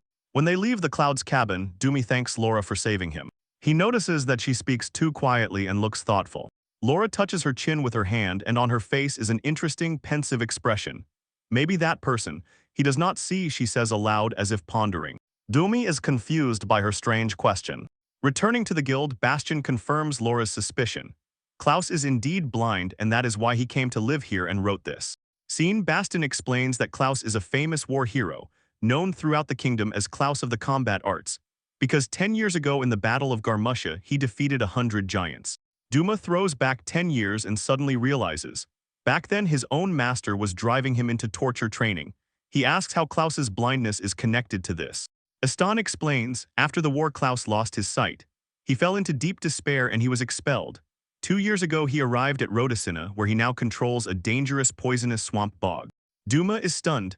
The man who fought so incredibly for Laura turned out to be not only a hero, he was completely blind. And now Duma understands, the Klaus are outcasts like them. Bastion calls Duma and he shudders. He again thanks Duma and Laura and says that from now on, since they know the situation, he will take care of the rest. Duma asks the question that has long gnawed at him. If Klaus is blind, why was he given the locket? Baston answers that it was a wedding gift from Klaus and he knew his old friend would recognize it by touch.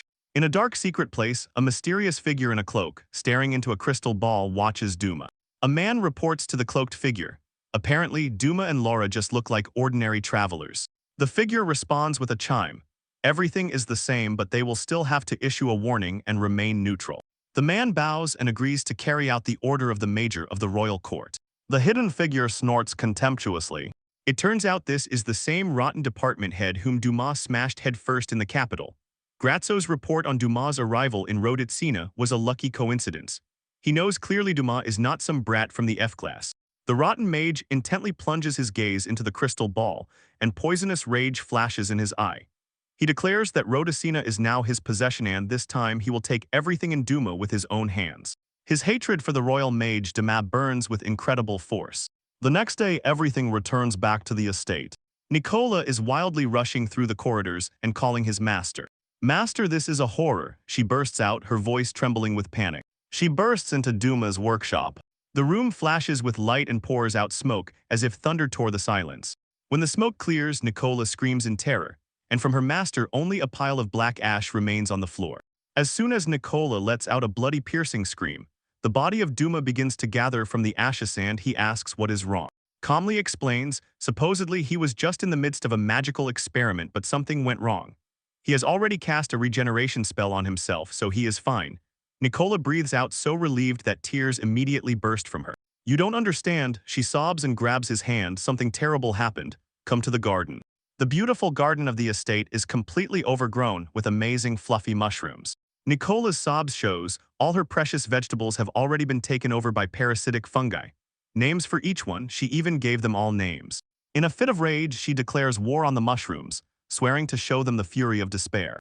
Pierre barely nodded her head, ordering her to calm down. He tries to think logically and figure out what could have caused this. Nicola is convinced. The mushrooms came straight from hell to torment her, and Duma thinks to himself that she might be unexpectedly close to the truth. Using magical senses, he notices. The mushrooms pulse with magical power, and this is the first time he has seen it. Nicola, with spirals in her eyes and sharp little teeth, declares that she will get revenge. Duma has to forcibly hold her back, saying that the painful and futile way of revenge is a pointless matter. He realizes that he needs help to trace the source of this strange magic. He returns to Laura, but she only looks at him impassively and pokes him in the cheek with her finger. They turn their heads outward, investigating. He is already about to trace the magic but quickly realizes he will not need it. From the estate deep into the forest stretches a very noticeable mushroom trail. He admits that he knows little about mushrooms, yet still notes some of them look bright and appetizing. When he unconsciously reaches for one, Laura suddenly grabs his wrist and sharply stops him. He asks in surprise what happened, because her reaction seems too harsh. He lowers his gaze and freezes as it all dawns on him. His hand was just about to touch one of the strange mushrooms. He doesn't even remember exactly how he reached out. Laura states unequivocally, mushrooms are dangerous. She firmly takes his hand and pulls him along the path, ordering him to move as fast as possible. While they walk, a new day begins. Duma suddenly feels very clearly Laura is still holding his hand. He feels her warmth and hears her breath again. The thought painfully reminds him, despite her incredible strength, she is still just a girl his age. He wobbles and begins to noticeably lose his composure. He shakes his head, ordering himself not to give in to the mood. Laura looks at him confused. The thought about the mood begins to gnaw at him. A strange Swedish smell hangs in the air and it comes from the millions of mushrooms surrounding them on all sides. He is eager to know if this aroma loosens the head and makes him feel Laura so vividly. He plunged so deeply into his own thoughts that he crashes right into Laura's back as she suddenly stops. "It seems we are already here," she says, looking straight ahead. Duma raises his gaze and realizes with surprise they have reached their destination. Walking along the path, they come out onto a clearing and freeze. Before them is a mushroom so gigantic that it rises above the trees like a mountain. Duma stammers because his voice is silent. The mushroom, supposedly, can be even bigger than their mansion, but Laura raises her hand and orders him to wait. But as soon as they move, a large gray wolf suddenly grows on the path before them. It growls threateningly and seems to defend itself. The wolf looks strangely excited. It does not attack but looks around fearfully and runs into the bushes. Duma does not understand what exactly happened. When she runs after it, the wolf begins to whimper incessantly and tremble. She stops right at the base of the gigantic mushroom. In a terrible moment, the mushroom stalk releases a cloud of spore sand. The wolf vanishes without a trace into the dust, which the gigantic mushroom then absorbs. Duma freezes in shock, watching how the gigantic mushroom seems to grow even more after swallowing the wolf. Duma breaks out in a cold sweat. He realizes that the sweet smell is a trap to lure everyone, both the wolf and himself, to where they will be devoured as food. He thanks Laura for stopping him from touching the smaller mushroom earlier. But the danger has not yet passed. Another wolf emerges from the forest, its fur dazzlingly white, and slowly, stealthily approaches them. It shifts into a low, aggressive stance, ready to leap forward and tear. The closer they get, the more disgusting the truth reveals itself. A small spotted mushroom is growing right out of the wolf's nape. Duma looks around and realizes they are already surrounded by a whole litter of fungus-controlled wolves. She warns Laura to be careful. Two infected wolves suddenly leap into the air and strike directly at them, charging forward without pause. But it is all in vain. Against the royal knight they have no chance. Laura rushes like a flash, her sword gleams, and with effortless strikes one after another she knocks down the wolves attacking. She lands gracefully between two falling creatures and has not a single scratch on her. Duma and Laura stand back to back, ready to face the rest of the pack. Duma knows it is time to act. She hovers in the air, and beneath her a complex magical circle flares up.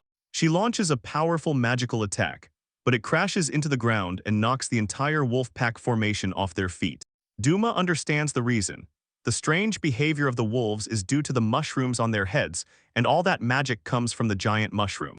With a decisive cry, he gathers his magic and fires a powerful beam of energy directly at the base of the giant mushroom stalk.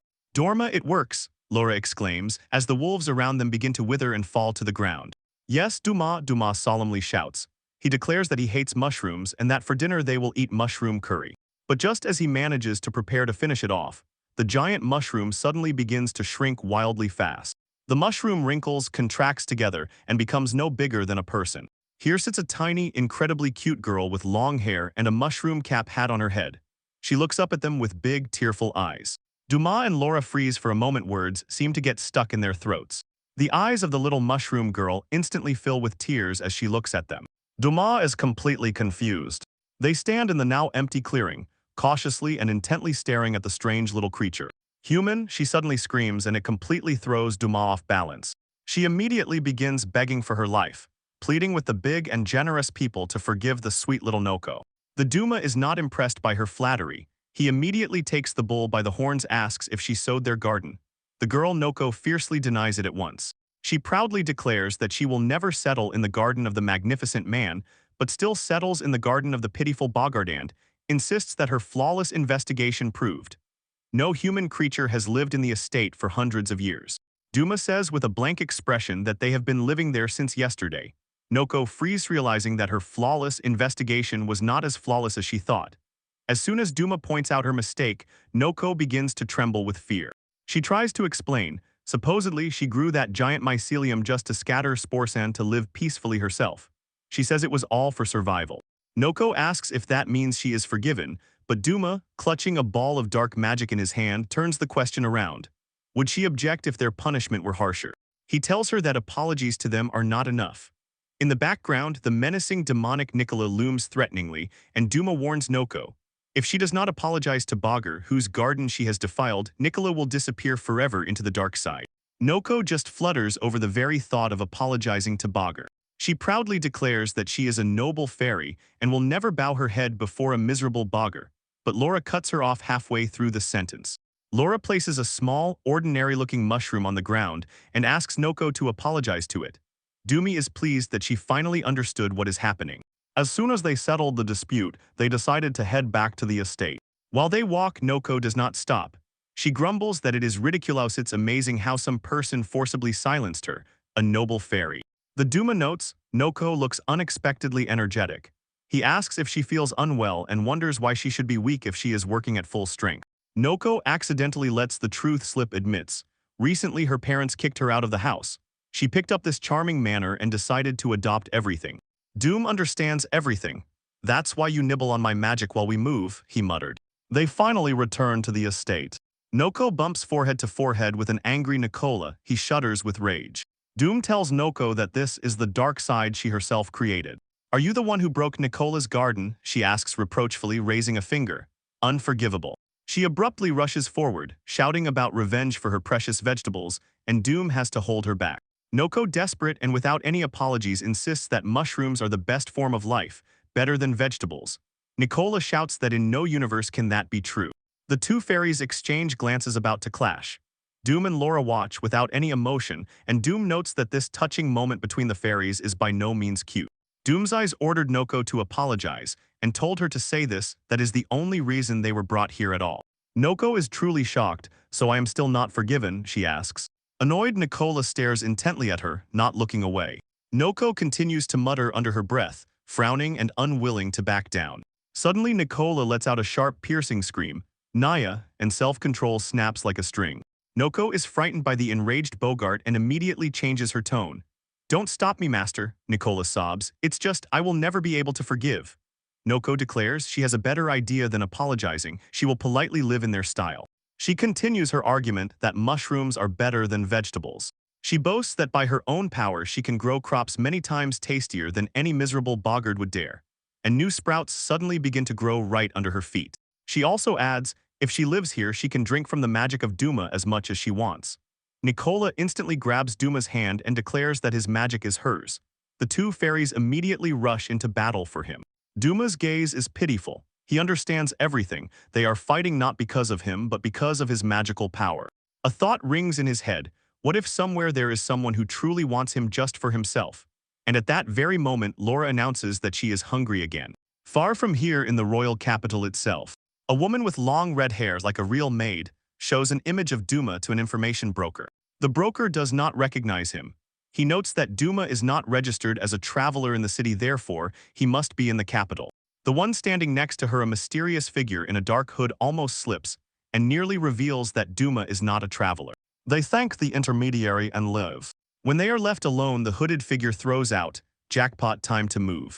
They walk through the city streets and quietly, tensely discuss how to find Duma. The hooded figure feels it all at once. Given their current status, breaking into the royal palace is a bad idea. Dust, rage, and suddenly a pack of rough men rushes at them, shouting as if they can drive away the very trouble with it. The leader replies that he knows the silver-haired mage they are looking for and offers to take them straight to him. The hooded figure decides to find Duma no matter the cost. She agrees to their offer and gives the order, "Lead the way." The men lead them out of the city and drive them into a barren, eerie forest. The men surround the two women and laugh, mocking the ladies, saying they are too naive for following them straight into a trap. They notice the maid and conclude, the figure in the hood is someone important, so they will strike at her.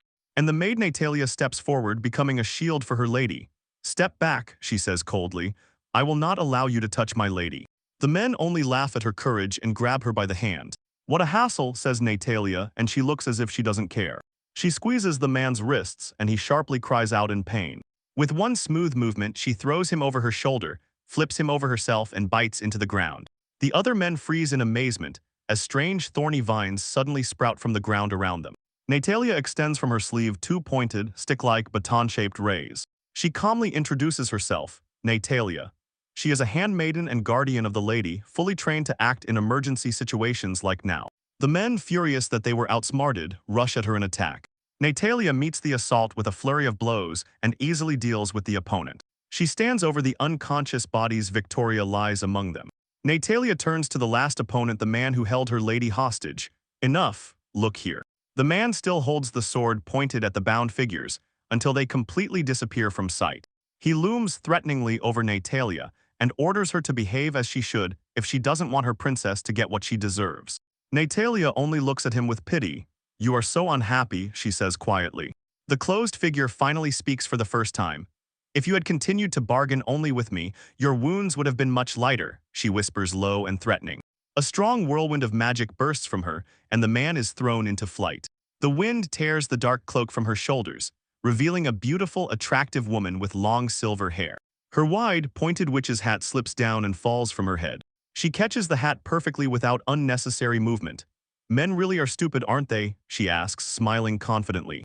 Her gaze stops on the fallen man. She admits she followed him only because she thought he really knew something, but he turned out to be useless.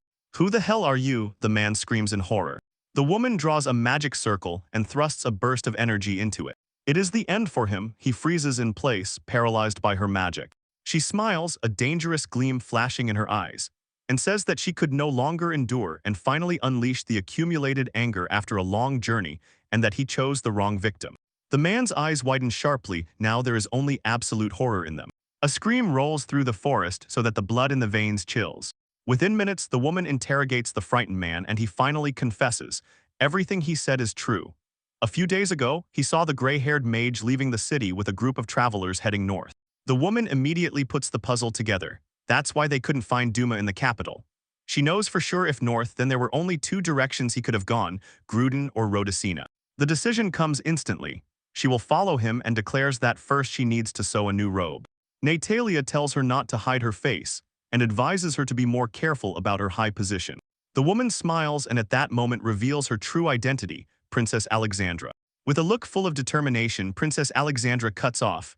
Wait a moment, Wizard Duma of the royal court. I will find you.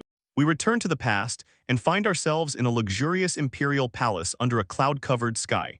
Again at the very moment when Duma's journey in the distant town of Grudon was just beginning. In a huge office, Emperor Yosel III lets out a long, dramatic sigh and bluntly grumbles to his advisors that he has not the slightest desire to attend the upcoming political event. He complains that the neighboring kingdom is too demanding with its invitation to the party celebrating 10 years of the truce.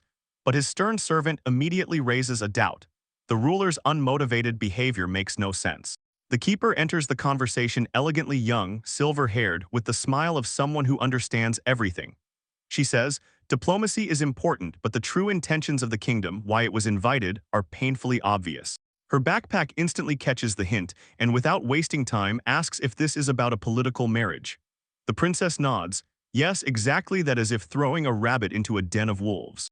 The emperor was sweating from the tension, trying to wriggle out and claim that it was just a metaphor, while his servant stared back wondering if he really called Princess Alexandra a rabbit. Exhaustion weighs on the emperor and he slumps over the table, saying aloud what he did not want. Refusing the invitation will create diplomatic problems, but he only hopes someone else will do it instead of him. At the end of her patience, the spectator finally snaps and sternly stops him, declaring that a worthy emperor cannot speak like that. Their argument is suddenly cut off by an urgent call from the guard behind the large doors. They are informed of an emergency that requires their immediate attention. At the gates, the guard rushes into the hall as if a shockwave is tearing through the silence. Shocking news by court verdict, Princess Alexandra has escaped, and only a note remains in her room. The emperor, however, remains strangely calm. The note shown says in black and white, she went to meet an old friend, and he immediately concludes that her guard Natalia is also nearby. His maid initially relaxes at the news, but the relief is cut short by a sudden, barely comprehensible, dreadful suspicion. The day before, she told the princess about the marriage proposal. The emperor tries to compose himself, hinting that they definitely know whom she went to see, but this only ignites his servant. She breaks into a scream, shouting his title out of pure despair. For a moment, the emperor's face becomes stern. One person flashes before his eyes, the brilliant mage Doom, a former classmate of his daughter, and the man he secretly still dreams of seeing in his service. The scene jumps forward, and we find ourselves on the bustling streets of Grudon. Princess Alexandra, already dressed appropriately for the journey, strides forward with an unbreakable purpose, and Natalia, the faithful servant, stays close. A whisper among the passers-by, full of admiration, breaks from their lips during this scene, and Natalia immediately notices how much attention they attract, while Alexandra looks as if she does not care. The crowd also whispers admiringly about her cold, graceful manner, but Natalia quietly yet insistently asks them to be more careful. Alexandra turns to Natalia, smiles playfully, and admits that the attention does not embarrass her, but the companion instantly intercepts the conversation and directs it back to the urgent task: to find Duma. Now truly serious, Alexandra admits. Questioning the locals yielded nothing, so she decides the next step is to find a traveler who is familiar with Rhodocina. As if hinting at cue, Natalia notices a potential guide and calls out, trying to attract attention. The one they stop is Yorbi, an energetic A-rank adventurer. Without any ceremony, she says she has just returned from an exhausting journey on the road and will not take on any new tasks. Her words are music to Alexandra's ears. Alexandra has finally found her guide. A broad, admiring smile spreads across her face as she celebrates their incredible luck. Alexandra approaches Yorbi with a friendly smile, shows her a magical device with Duma's portrait, and asks if the traveler knows this man. Yorb's eyes narrow with suspicion. and she refuses to give any information until she is sure of their exact intentions regarding him. With a mischievous sparkle in her eyes, Alexandra leans closer and slyly, jokingly hints, perhaps she just wants to play a little prank on an old friend.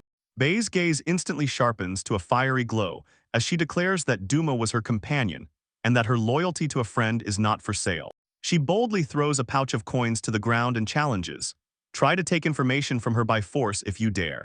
The more money offered, the firmer her resolve becomes. But Alexandra only smiles and says she likes people who cooperate so willingly, so she agrees to tell them everything she knows. Yorba freezes completely silent, looking at the pouch overflowing with gold coins.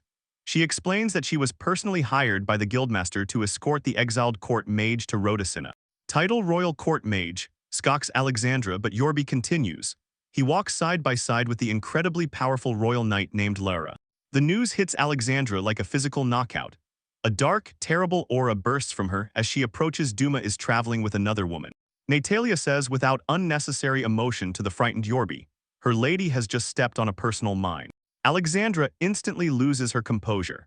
Her voice trembles with rage as she shouts that he might be traveling with another woman while she was desperately searching for him.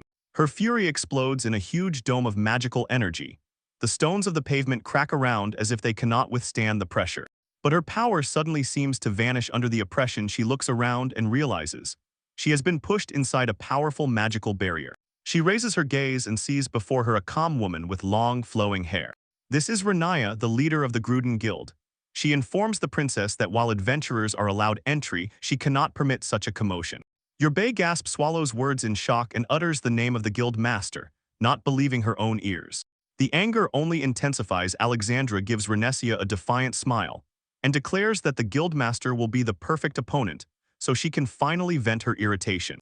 Ranisha accepts the challenge with her own smile and effortlessly raises a whirlwind of magic. Two powerful mages step into a duel. The air crackles with energy as they prepare for a spectacular clash. Their spells collide in a dazzling flash, and the blast wave shakes the entire city. When the dust finally settles, your squad takes off and freezes in awe, looking at two women standing completely unharmed. The tension dissipates instantly. Alexandra bursts out laughing, clutching her stomach, while Renisha and Natalia smile with amusement. A confused Yorba can only comment on how much stronger the guild leader has become, while Natalia tries to understand what just happened.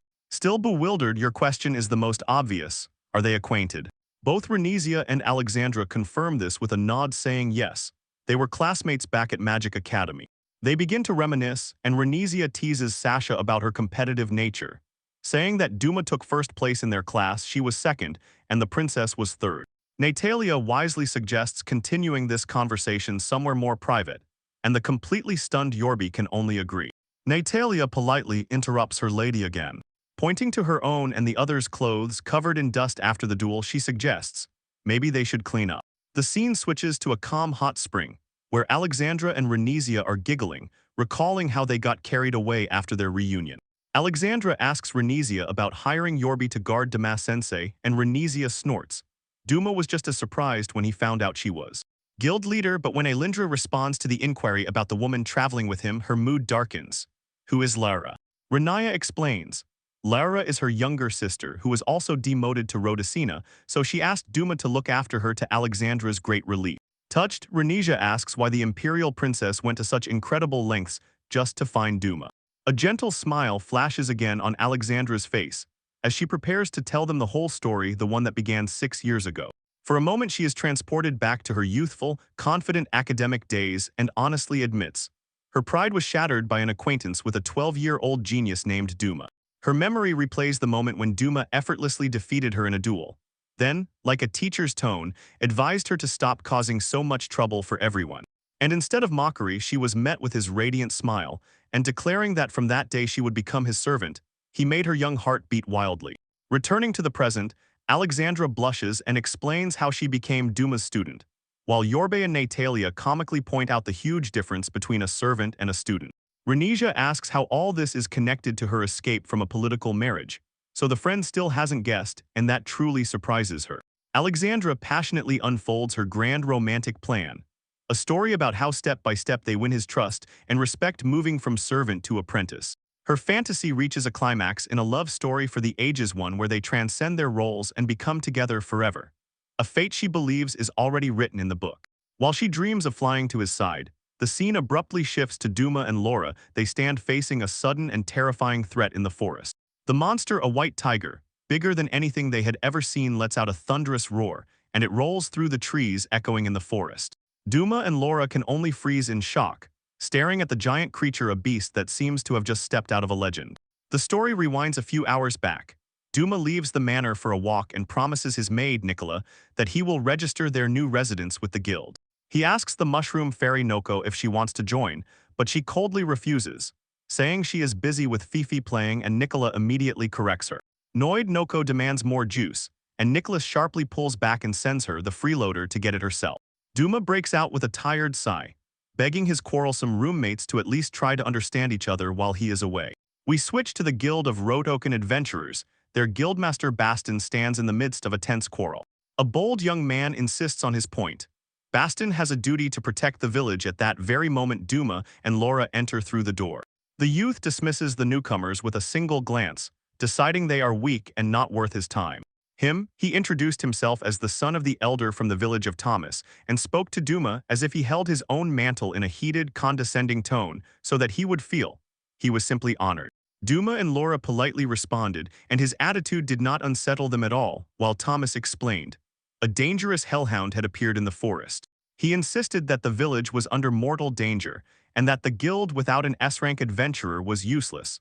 Only the one who takes on the monster can save the situation. Thomas's tone sharply changes to threatening. He subtly moves to threaten Baston's family, squeezing cooperation out of Duma.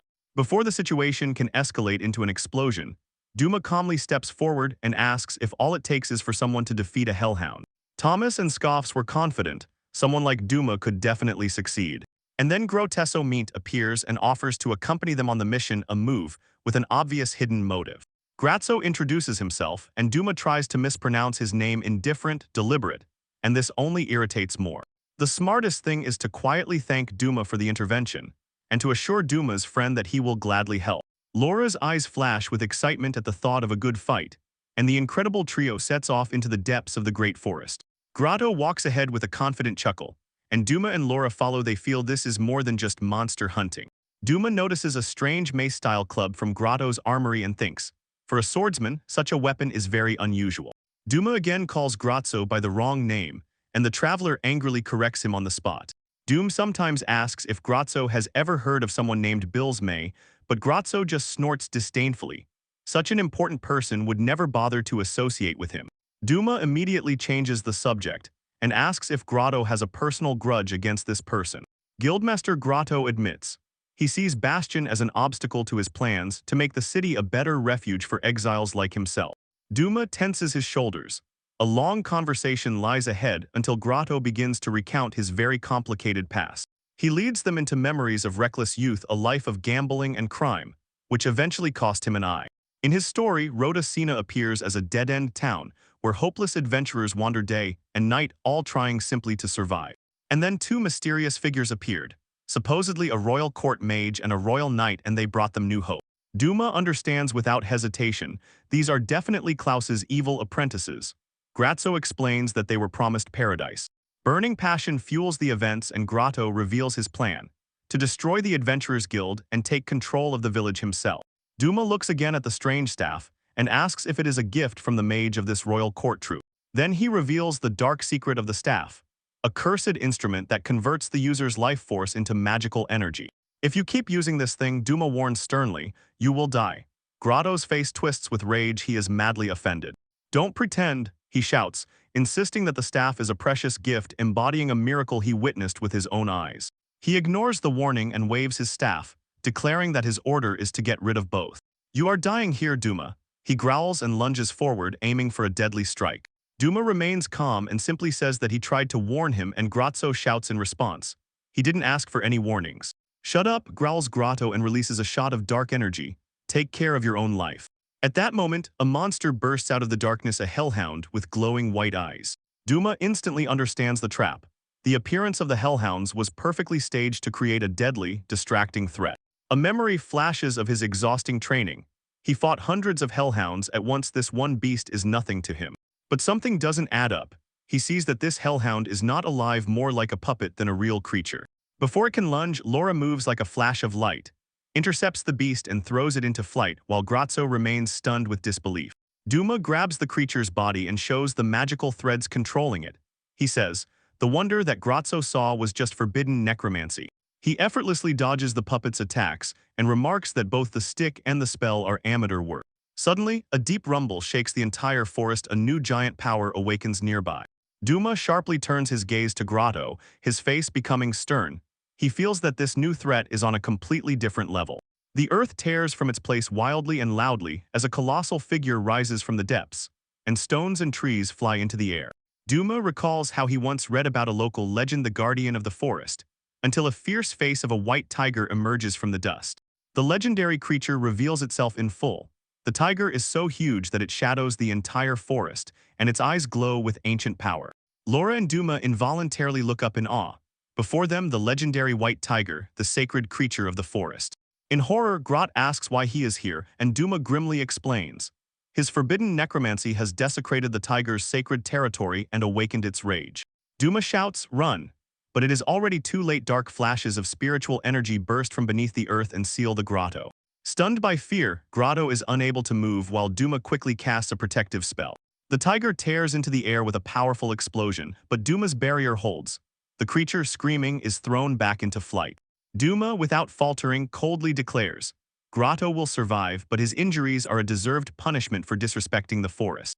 Duma and Laura face the growling tiger and both realize, this is not just a warning. The sacred beast is already ready for a real fight. Duma stretches a smile to his ears, accepts the beast's challenge and sets about helping it blow off steam. His eyes flash with excitement. The epic battle between the former chief court mage and the legendary holy beast begins. Everything happens instantly.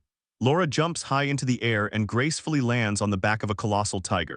Duma assesses the destruction left after the first tiger's raid and involuntarily becomes concerned with its raw, wild power. He nods to Laura, a firm determination on his face. It's their turn to attack. The white tiger, shaking Laura off, crouches low to the ground. Its gaze fixes on Duma, ready to burst into attack. Duma raises his staff and unfolds a complex 7-layer magical circle, chanting the spell's name, Earth Cannon Barrage. From the ground, a wave of massive magical projectiles made of stone and earth bursts out with a roar, striking the tiger and exploding with force.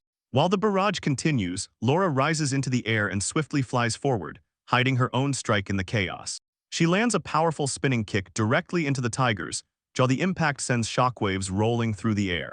But an invisible magical barrier stops her sword. Duma explains that the tiger is a spirit, and its magic is instantaneous and fueled by the sacred earth itself. Realizing they need even greater power, Duma prepares for grander spells. During his chant, a colossal magical circle with 13 layers appears. Great Earth Hammer Strike. The hammer crashes down with a roar, but the beast stubbornly growls.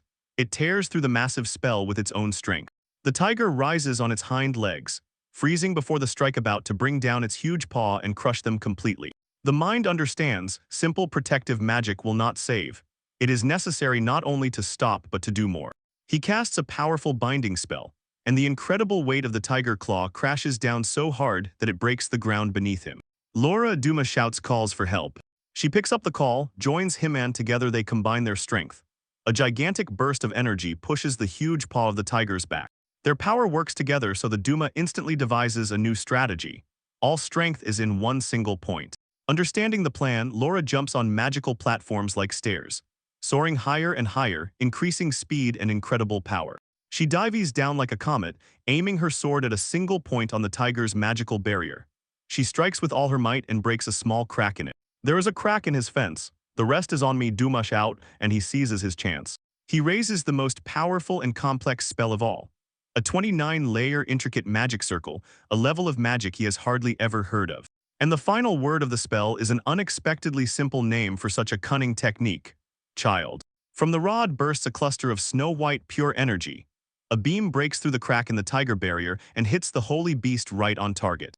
The spell flares with a colossal burst of light so blinding that it covers the entire forest, leaving Duma and Laura gasping and completely exhausted. They freeze, looking at the outcome of their clash. Where once stood a forest, a huge chasm yawns in the ground, a scar carved by a blow. Duma hangs down and finally falls to the ground, exhausted. He says the spell was a completely new type of magic, the one he has just perfected. He is completely broken. Laura, equally exhausted, admits only one thing in fragments: she is hungry. And this time Duma wholeheartedly agrees. As they walk away, he sinks into thoughts. Are Nicola and Noko getting along? Suddenly he notices behind them stretches a tiger-striped tail. They turn around and see a white tiger, now reduced to the size of a large domestic cat. On its face is a silly, calm expression, and it continues to follow. Duma and Laura can only freeze in place, completely stunned and confused by this unexpected outcome. Somewhere far away in a dark room among rows of books, a cloaked figure with glowing eyes intently stares into a crystal ball, watching the events in Rhodocina. The action shifts to Grotto. Now he is covered in bandages from head to toe and reports to a mysterious figure who coldly sums up a total defeat. A second masked figure brushes off their story about the white tiger, saying it is a children's tale, and adds, a human still cannot defeat such a creature. Hidden in bandages, Grotto organizes protests every week, insisting he is not lying, but the figure silences everything with a sharp order. The masked villain shrugs. Anyway, Duma already knows everything about their plans, so he must be eliminated as soon as possible. He turns to the nervous leader and dryly asks if the other preparations they talked about are still underway according to plan. The leader throws Tomason one last eerie reminder: don't forget they keep you alive just for this. As soon as they return to Duma's estate, they immediately fell into a new quarrel. Nicola and Noko argue about what to name their new tiger. One pulls for Stripes, and the other insists on White Tiger. The discussion does not yield. Nicola defends the cute name, and Noko each time insists on his a more noble option. After the fight, the tiger curled up to size and headed home, so they decided to leave him. Duma finishes the report for Baston, and he, under the pressure of the story about necromancers, the legendary holy animal and the new magical favorite, simply collapses. Baston stammers he is clearly still trying to comprehend everything that just happened because he feels a bit dizzy. Later, Baston enters the estate and finds himself right in the middle of the naming dispute. Nicola and Noko have not yet calmed down. In response, they immediately turn to the poor guild member and demand that he choose which name is better. Trapped, Baston cleverly avoids the awkward question about sides and suggests, let everyone in the house gather and decide everything together. In the yard, Duma approaches Laura, who is relaxing on a flying carpet created by himself, and asks her directly what she thinks about the name. Laura drowsily hums Pancake, and Duma's gaze slides over her as if saying, he asked for a name, not a snack. The tiger playfully pounces on Laura. She flinches for a moment, then, wrapped in his soft fur, sits up straight and calmly. Hugging the big cat, Laura suggests a new name, Fluffy, but Duma cuts in dryly, that's not a real name. Duma raises a finger to his chin and thinks hard for a long time, trying to combine all the ideas into one perfect name. After a minute of reflection, he comes to a decision. He proposes a new name. If Nicola's eyes light up, he likes this short, cute name. Noko also joyfully exclaims, if Noko sounds like an ancient word meaning delight, that's perfect for the white tiger. Laura smiles softly, happy that Fluffy can be made a nickname for her idea. Quickly, but with the same smile. He was delighted and complimented Duma for skillfully bringing all three different ideas together. And so the tiger was officially named. The whole house gathers around the new friend and calls him by that very name. The tiger now lets out a joyful growl. It seems he is truly endlessly delighted. Then suddenly grows to his colossal size and, playfully pouncing on the group, scatters everyone in different directions. Baston screams in horror. The gentle holy beast seems about to break his spine or ribs.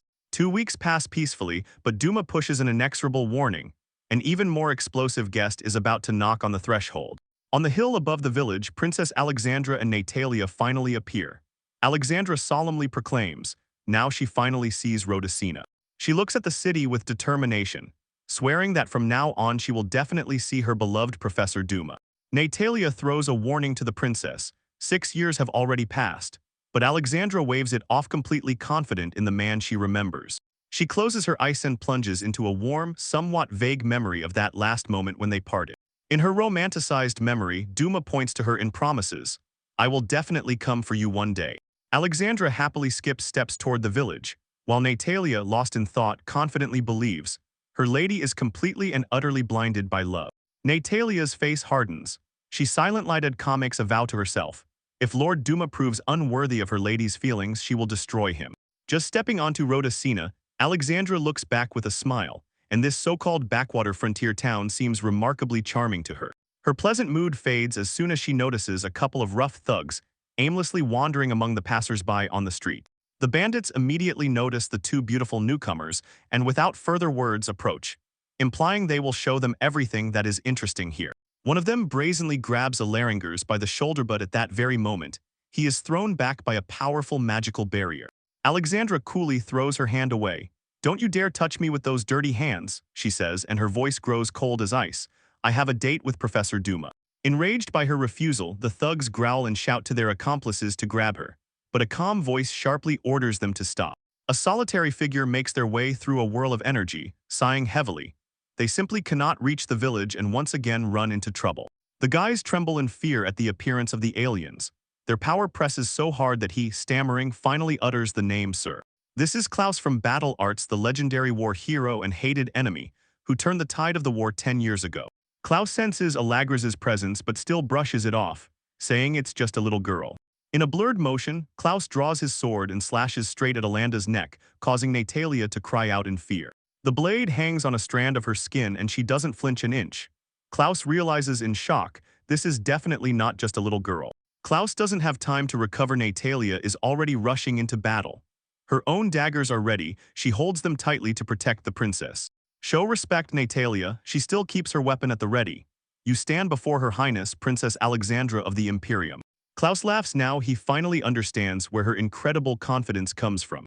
Alexandra calmly asks Natalia to lower her weapon, as if reminding the warrior hero. As a hero of the kingdom, she is on their side.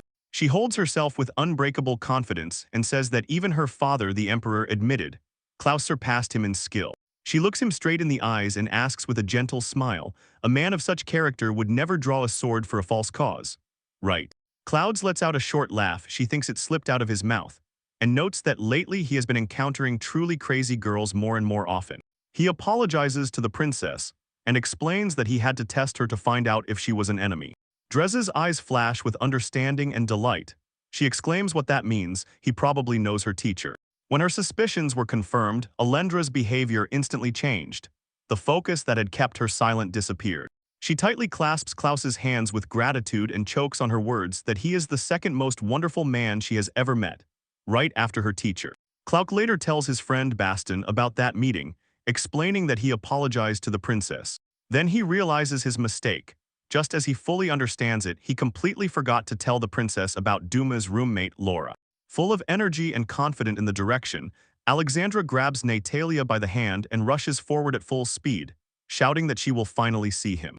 She enthusiastically nods toward the large estate on Ghost Hill and, checking with the locals, confirms that is exactly where Duma lives. As soon as she gets closer, Alexandra's eyes flash with magic, and she eagerly casts a remote viewing spell to see his face. Magical vision clings to the territory of the estate. Alexandra clearly sees how Duma stands very close to Laura and gently holds her face with his hands. Alexandra's warm smile breaks off with an instant shock and turns into convulsive, furious anger. Without hesitating for a second, she releases a giant beam of energy. It cuts through the sky and crashes into the ground right next to the estate. Returning to the estate, Duma clenches a small wire in his hand. He just snatched it from the air during training with Laura. They both look up at the sky, confused by the sudden explosion and the radiant dust falling from above. A mad voice roars wildly somewhere above. Alexandra, filled with revenge, rushes in their direction like a meteor. Duma and Laura are completely stunned. They simultaneously let out a scream of shock. Alexandra sharply falls right in front of them and, pointing her finger, accusatorily pokes the bewildered Duma. A magical ring spell compresses the space around Duma and binds him to the spot until he shouts in panic. She flies straight at him and presses a fierce kick. Duma falls to the ground, and she even reproaches him for almost kissing another girl. Duma calls out from the ground, "What are you even talking about?" And Alexandra, with tears in her eyes, calls him her worst. He tries to explain that Laura is only in her usual training outfit, but Alexandra does not believe him, immediately seizing this as an excuse. And at that very moment, Noko and Nicola appear in the doorway. The commotion called them, and they politely ask if they have guests at this hour. Alexandra breaks off her tirade, and her eyes widen as soon as she sees two small, feeble figures, not humans. Alexandra's brain shorts out as soon as she notices the mushroom girl and the maid, and she bursts out screaming, "So you already even have a child?" Duma, nervously sweating, tries to control the chaos and finally get answers. He immediately asks the most important question, glancing at the princess who angrily lunged at him, "Who are you?" This question hits Alexandra like a physical blow. The world cracks and shatters as she realizes 6 long years have passed and he doesn't even remember her. She is gripped by shock, her heart torn in two. She collapses, groans, and hisses that she hates this and that she shouldn't have come here at all. Duma tries to calm her and calls her Sasha, but suddenly jerks back and sharply says, "Don't call her that so easily if you really have forgotten who she is." He tries to defend himself, insists he doesn't remember her. She says she remembered his promise to come for her, but he assures he doesn't remember making such a promise at all. Alexandra looks up at him, her voice is broken-hearted. She whispers that he forgot, and that too. Duma frantically waves his hands, blushes, trying to explain somehow he hasn't forgotten. It's just that she really changed. The anger of Alexandra's anger melts, it is replaced by a ray of hope. A slight blush appears as his words reach the interlocutor. She blushes madly, completely mistakenly taking clumsy words as a confession of her beauty, and because of this, everyone watching feels incredibly sorry.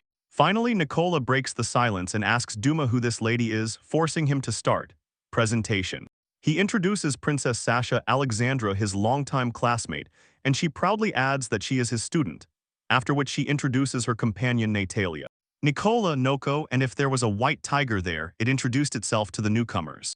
Alexandra and Natalia are completely confused by the strange collection of residents. Finally, Duma introduces Laura, explaining that she is a royal knight. Alexandra's friendliness disappears, she steps forward and her gaze narrows. "So that means you're Laura." The two women meet eyes. A tense silence hangs in the air as they scrutinize each other, evaluating. Breaking the tension, Alexandra extends her hand with a warm smile and says that Renizia asked her to take good care of Laura. Laura simply says yes and extends her hand. As soon as their fingers clasp, Alexandra's smile breaks into a bold, competitive grin. She applies a strong grip, wanting to test Laura's strength firsthand.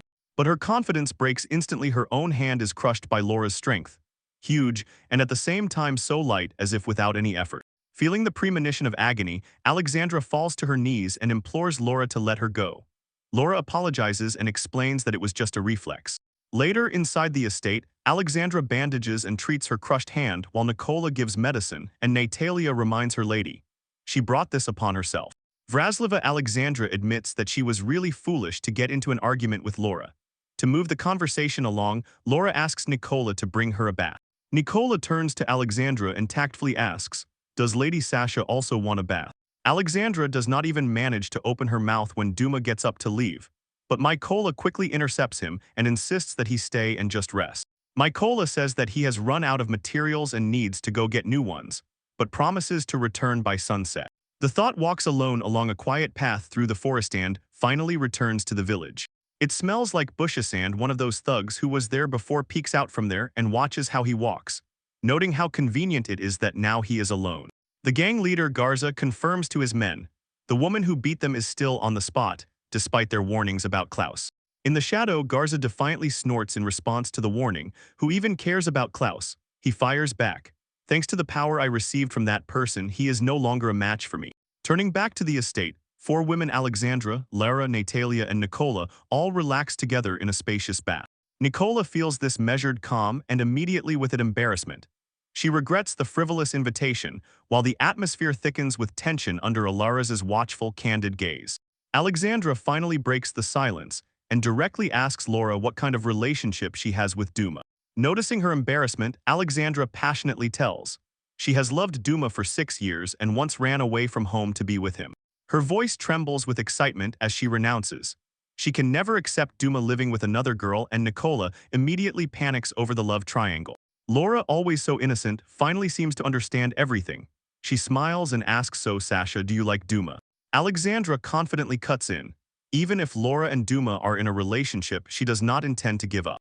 Her bold declaration only shakes the situation more. Laura becomes embarrassed, blushes, and even feels ashamed. Alexandra does not back down. She presses further and demands to know what kind of relationship exists between them at all. Nataka quietly reminds her lady of what she had said earlier, as if carefully laying a key to the answer. She repeats her warning again. 6 years is too long, and Duma may no longer be worthy of the princess. When Duma is spoken of so badly, usually even calm, Laura puffs her cheeks in anger. Natalia shudders when Laura sharply and fiercely defends Duma. Even Alexandra freezes. She is struck by how the knight, which usually keeps its face, bursts out with emotions. Embarrassed Natalia quickly begins to apologize incessantly for her harsh words. Laura and Alexandra Shara froze, facing each other. The silence between them formed a tacit agreement, held by their mutual respect for Duma. They rise in the bath, the rival momentarily forgotten, and stand together as allies. Meanwhile, Duma finishes shopping in a quiet rotisserie alley. Having gathered everything he needs, he decides, it's time to return home. He turns the corner and crashes straight into the clouds. Klaus greets him and tells about his meeting with Princess Sasha. He slaps Duma on the shoulder and teases, saying that he is so popular with girls, but the confused Duma resists. That's not true at all. Duma's expression suddenly becomes serious when he asks Klaus about his meeting with Bastin. Claude confirmed that they discussed their plan to finish off the imposter mage and knight who control the local thieves. He reveals that Bastin has gathered enough evidence to submit a request for official support from the kingdom, and then they will have the right to act. Klaus explains, their small organization will be completed as soon as the official order arrives, but first he wants to try to save his former students. He is gnawed by anxiety because of the other man's skillful but hot-headed, whom he left at the wheel. I only hope he hasn't done anything foolish. Klaus utters this as if reciting a prayer and looks at the sky, a terrifying fear in his eyes. At that very moment, outside Klaus's estate, his reckless deputy Garza points at the house, as if to say soon his mouth will open for disaster. In the dark energy that spreads around and tightens the air, Garza gives the order, attack immediately. One of his men tries to disrupt the course of events, questions the order and directly asks if he really intends to burn the house. The bandit reminds Garza of the rule, their mysterious leader forbade killing without permission. He declares he's had enough and walks away. Just as Garza and someone else took a step, his cold voice sharply interrupted the movement. Back here, scoundrels. Garza bitterly hisses contempt for their disobedience and asks if they really refuse to follow his orders. His eyes blaze with rage. He will not allow anyone to look down on him. He suddenly jumps forward, lunges at them, and seeks to immediately teach a lesson for their disobedience. Laura's voice from the roof stops him. She orders the bandits to take their internal quarrels away from here. A cruel smile spreads across Garza's face. He rejoices. The target came to him by itself. Alexandra appears next to Laura, puts her hands on her hips, and declares that it is the bandits, those who are about to be punished. Garza Escajoffs, charging his cursed staff, is ready to face both of them. Laura recognizes the dangerous weapon and warns Alexandra to be careful. But the princess rushed forward. She wants to show what she is capable of. She unleashes a powerful blast of wind magic and shouts for Garza to take it. Garza effortlessly deflects the spell with a wave of his staff. The energy spirals into a vortex. Alexandra freezes in shock because her own magic twists and suddenly turns against her. She is thrown back by her own amplified spell, and in her eyes is pure astonishment. Could there really be a mage with such power in such a remote place? Laura immediately bursts into defense, ready to fight. She clashes with Garza, but he effortlessly deflects her swift sword strikes. Both Alexandra and Laura are stunned by his skill. How can he, so powerful, work side by side with ordinary thugs? Laura instantly sees the truth. The magic is not his own, it is fueled by his cursed staff, which drains life force and converts it into power. She sees the price this service has already taken from him. His face is drawn, haggard, and seems aged by years. Laura aims at the opponent with her gaze. His fencing is of a level beyond doubt, though it all relies on staff magic. He effortlessly pulls to S rank and might even be stronger. Alexandra stands up, determination flashes in her eyes. This is exactly the challenge she needs, so she orders Laura to stay behind. But Laura refuses and says she can handle it herself. She admits an S-class opponent is a serious threat, even for a royal knight, but that's not the point. Alexandra insists. Since these bandits came because of her, it means she must defeat them to earn affection points for her teacher. Laura glanced down and noticed. Two of Garza's subordinates were already lying unconscious on the ground. Garza grimaces disgustedly over the bodies of his fallen, mockingly calling them completely useless. In a fit of rage, he frantically turns to eliminate his failed subordinates for their weakness. Alexandra intercepts his attack and saves them at that very moment. "What are you doing?" she demands, asking how he could attack his own comrades. Garza appears before her instantly, the fighters, and he mocks them again. He strikes her with incredible speed and pushes so hard that she flies backward. "Don't make me laugh," he says coldly. "We are just tools and I have no use for the broken." Alexandra cannot believe his cruelty and asks if he would really do that if his boss, Klaus, approved. Garza laughs, calling Klaus an old fossilized remnant, and declares that his true loyalty is to Lord Bills and Lord Zedin. Laura confirms that these are the same imposters they investigated. She realizes the cursed staff is their signature weapon. Exactly so, Garza boasts. It was Lord Bill who passed it to me gave me this power. Soon I will take Klaus's place myself. Duma, just returned, surveys the chaos and with a tired sigh tries to gather everything together but fails. Silence at the border. Ha, this is a war zone. Alexandra, filled with righteous anger, prepares to strike for real. The two-level composite magic circle forms into a rounder shape. She tears apart powerful gravitational magic, compressing the ground around Garza. He builds resistance under colossal, devastating pressure, as if pushing the universe back. Alexandra Thompson insists that without his staff he is helpless, not even able to swing it properly. But she is twisted when he suddenly starts fighting back against her powerful spell. He fights gravity head-on, ready to destroy his own body to break free. Laura warns her to be careful, but Alexandra, inflamed with pride, orders her to stay away. I have to defeat him myself, she begs to desperation. Otherwise, I won't be able to look my teacher in the eyes. Laura watches the rivals intently and realizes with anxiety she will have to reveal what she is capable of. At the end, a desperate roar bursts out. Garza throws all the rest of his life force into the rift spell. Alexandra watches in horror as her gravity magic completely shatters. Freed, Garza launches a devastating attack. He cuts through the forest and flies straight at her. Enchanted in the trap and unable to cast another spell in time, Alexandra suddenly realizes she will no longer be able to stop the attack. She closes her eyes and, curling up from bitterness, apologizes to the teacher for her final defeat. But at the very last second, Laura flies in, grabs Alexandra in her arms and jumps to safety while the attack explodes behind them. They land on the mansion's roof, and Laura asks if Alexandra is okay. Confused by how clumsily she was carried, Alexandra grumbles that Laura should have truly caught her in the style of princesses. "Why did you save me?" she asks, and Laura replies, "I told you I see a rival in you." Laura looked at her and added, "Since Sasha wanted to understand each other, it means they are friends." Alexandra calls her an idiot but says it softly. Laura only retorts, "Rude." Blushing hastily, Alexandra finally thanks her and admits that she could not bear the thought that her teacher would be sad if something happened to her. Beneath them, Garza's body writhes, and the magic of the staff completely devours him, transforming. Laura explains, he has turned into a mindless berserker. He is driven by a dark force spreading from the staff. Alexandra's determination returns. As before, she wants to be the one to defeat him herself. This time she swallows her pride. "But I can't manage alone, lend me your strength." Laura shifts her gaze to her new friend and, nodding decisively, agrees to help. With a new plan, Alexandra asks Laura to pin him down, and the royal knight rushes into battle. Laura crashes into the berserker. Her incredible speed and strength hold him tight. He is constantly tense and cannot break free. Somewhere very high, Alexandra concentrates and prepares a complex spell, firmly determined not to fail this time. The berserker releases eruption. Magic rock fragments scatter in all directions, and Alexandra orders Laura to retreat. A flash of memory pierces Alexandra's thoughts. The young teacher Duma teaches her the complex art of composite magic. She remembers how she herself struggled. She could not even form a simple two-layer circle. She recalls Duma's supportive words, those that tell her, "Practice is the key to unlocking one's own potential." She remembers how she complained about not being a genius like him and how he teased her, asking what happened to the confident Crimson Princess. Inspired by this memory, Alexandra soars among the rocks, throwing stones at the berserker.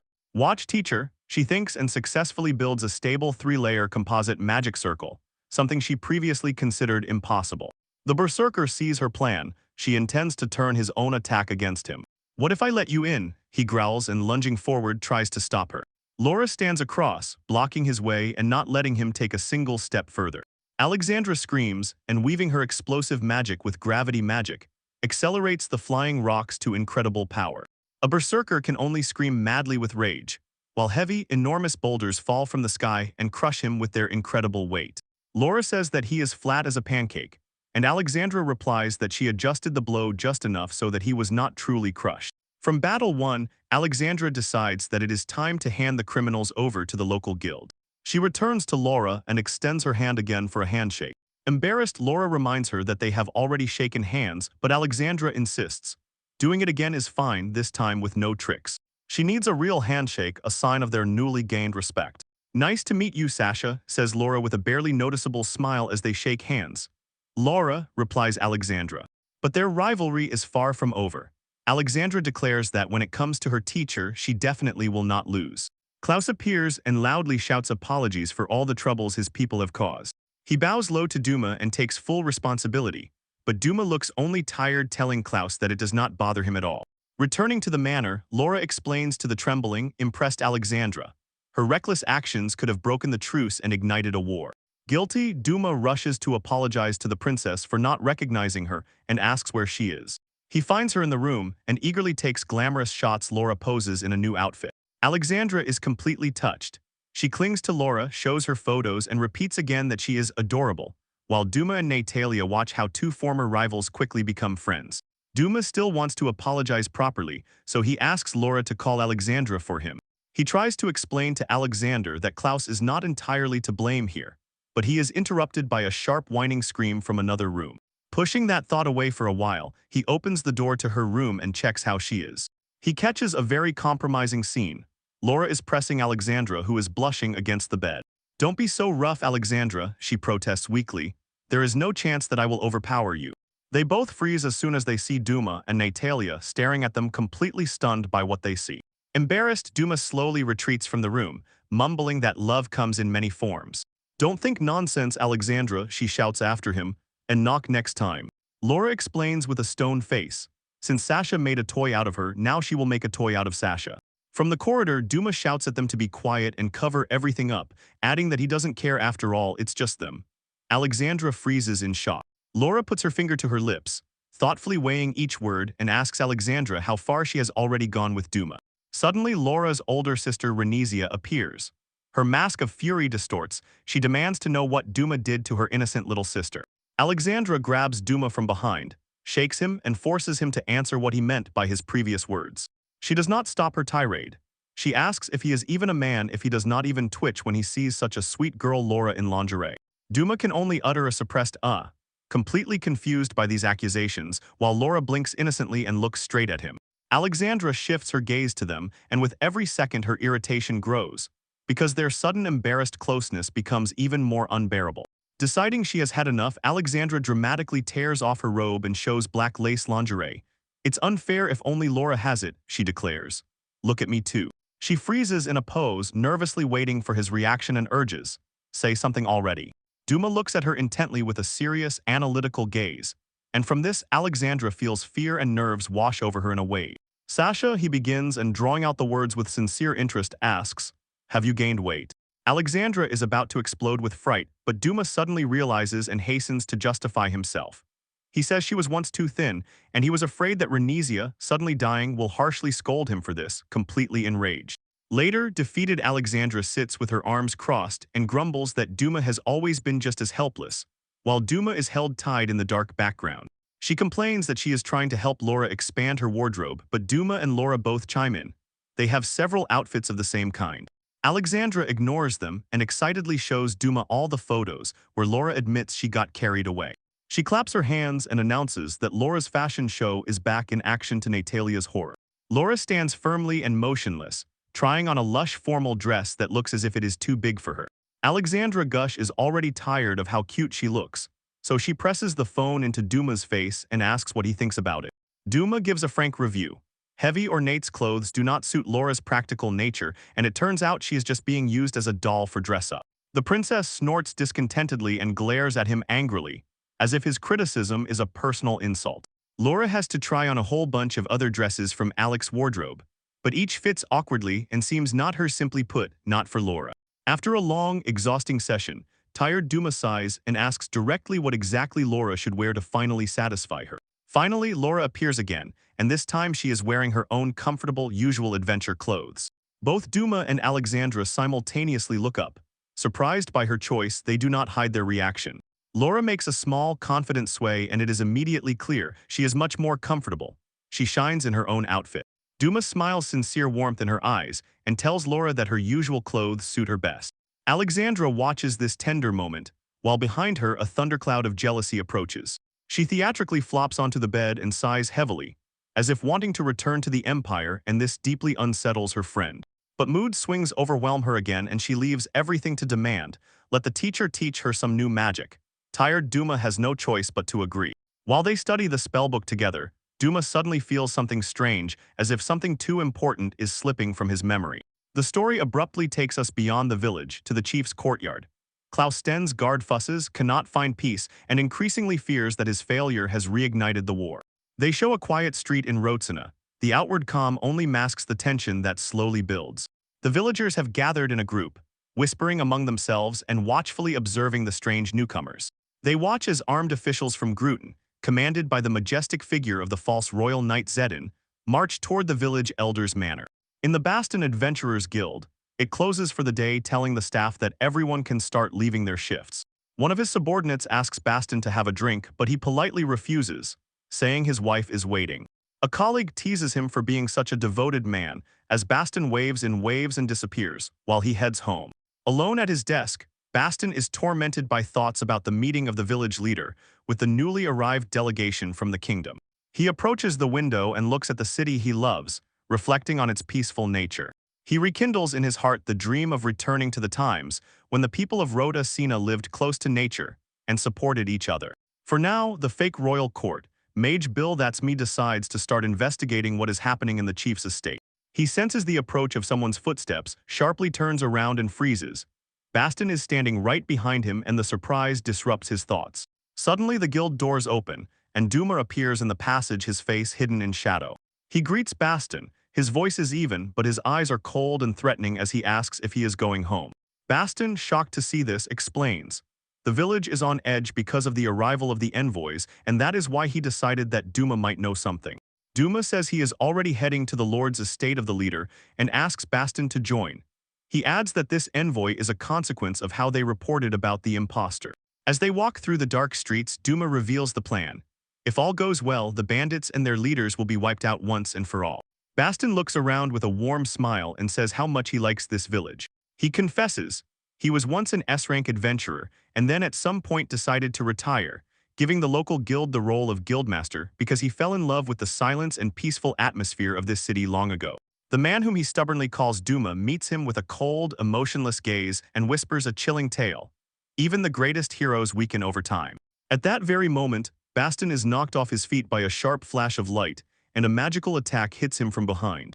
A dark figure of a mage bursts from behind the swordsman, is pierced by the strike of a twisted sword spear. Baston falls and the magical blade drives into his chest. He raises his eyes in shock and betrayal to the man he sincerely considered a friend. But the figure above him is not Duma. It is Bielsmy, a false court mage. He covered himself with spells to hide and now looks down at the fallen guild leader with a cruel, triumphant smile.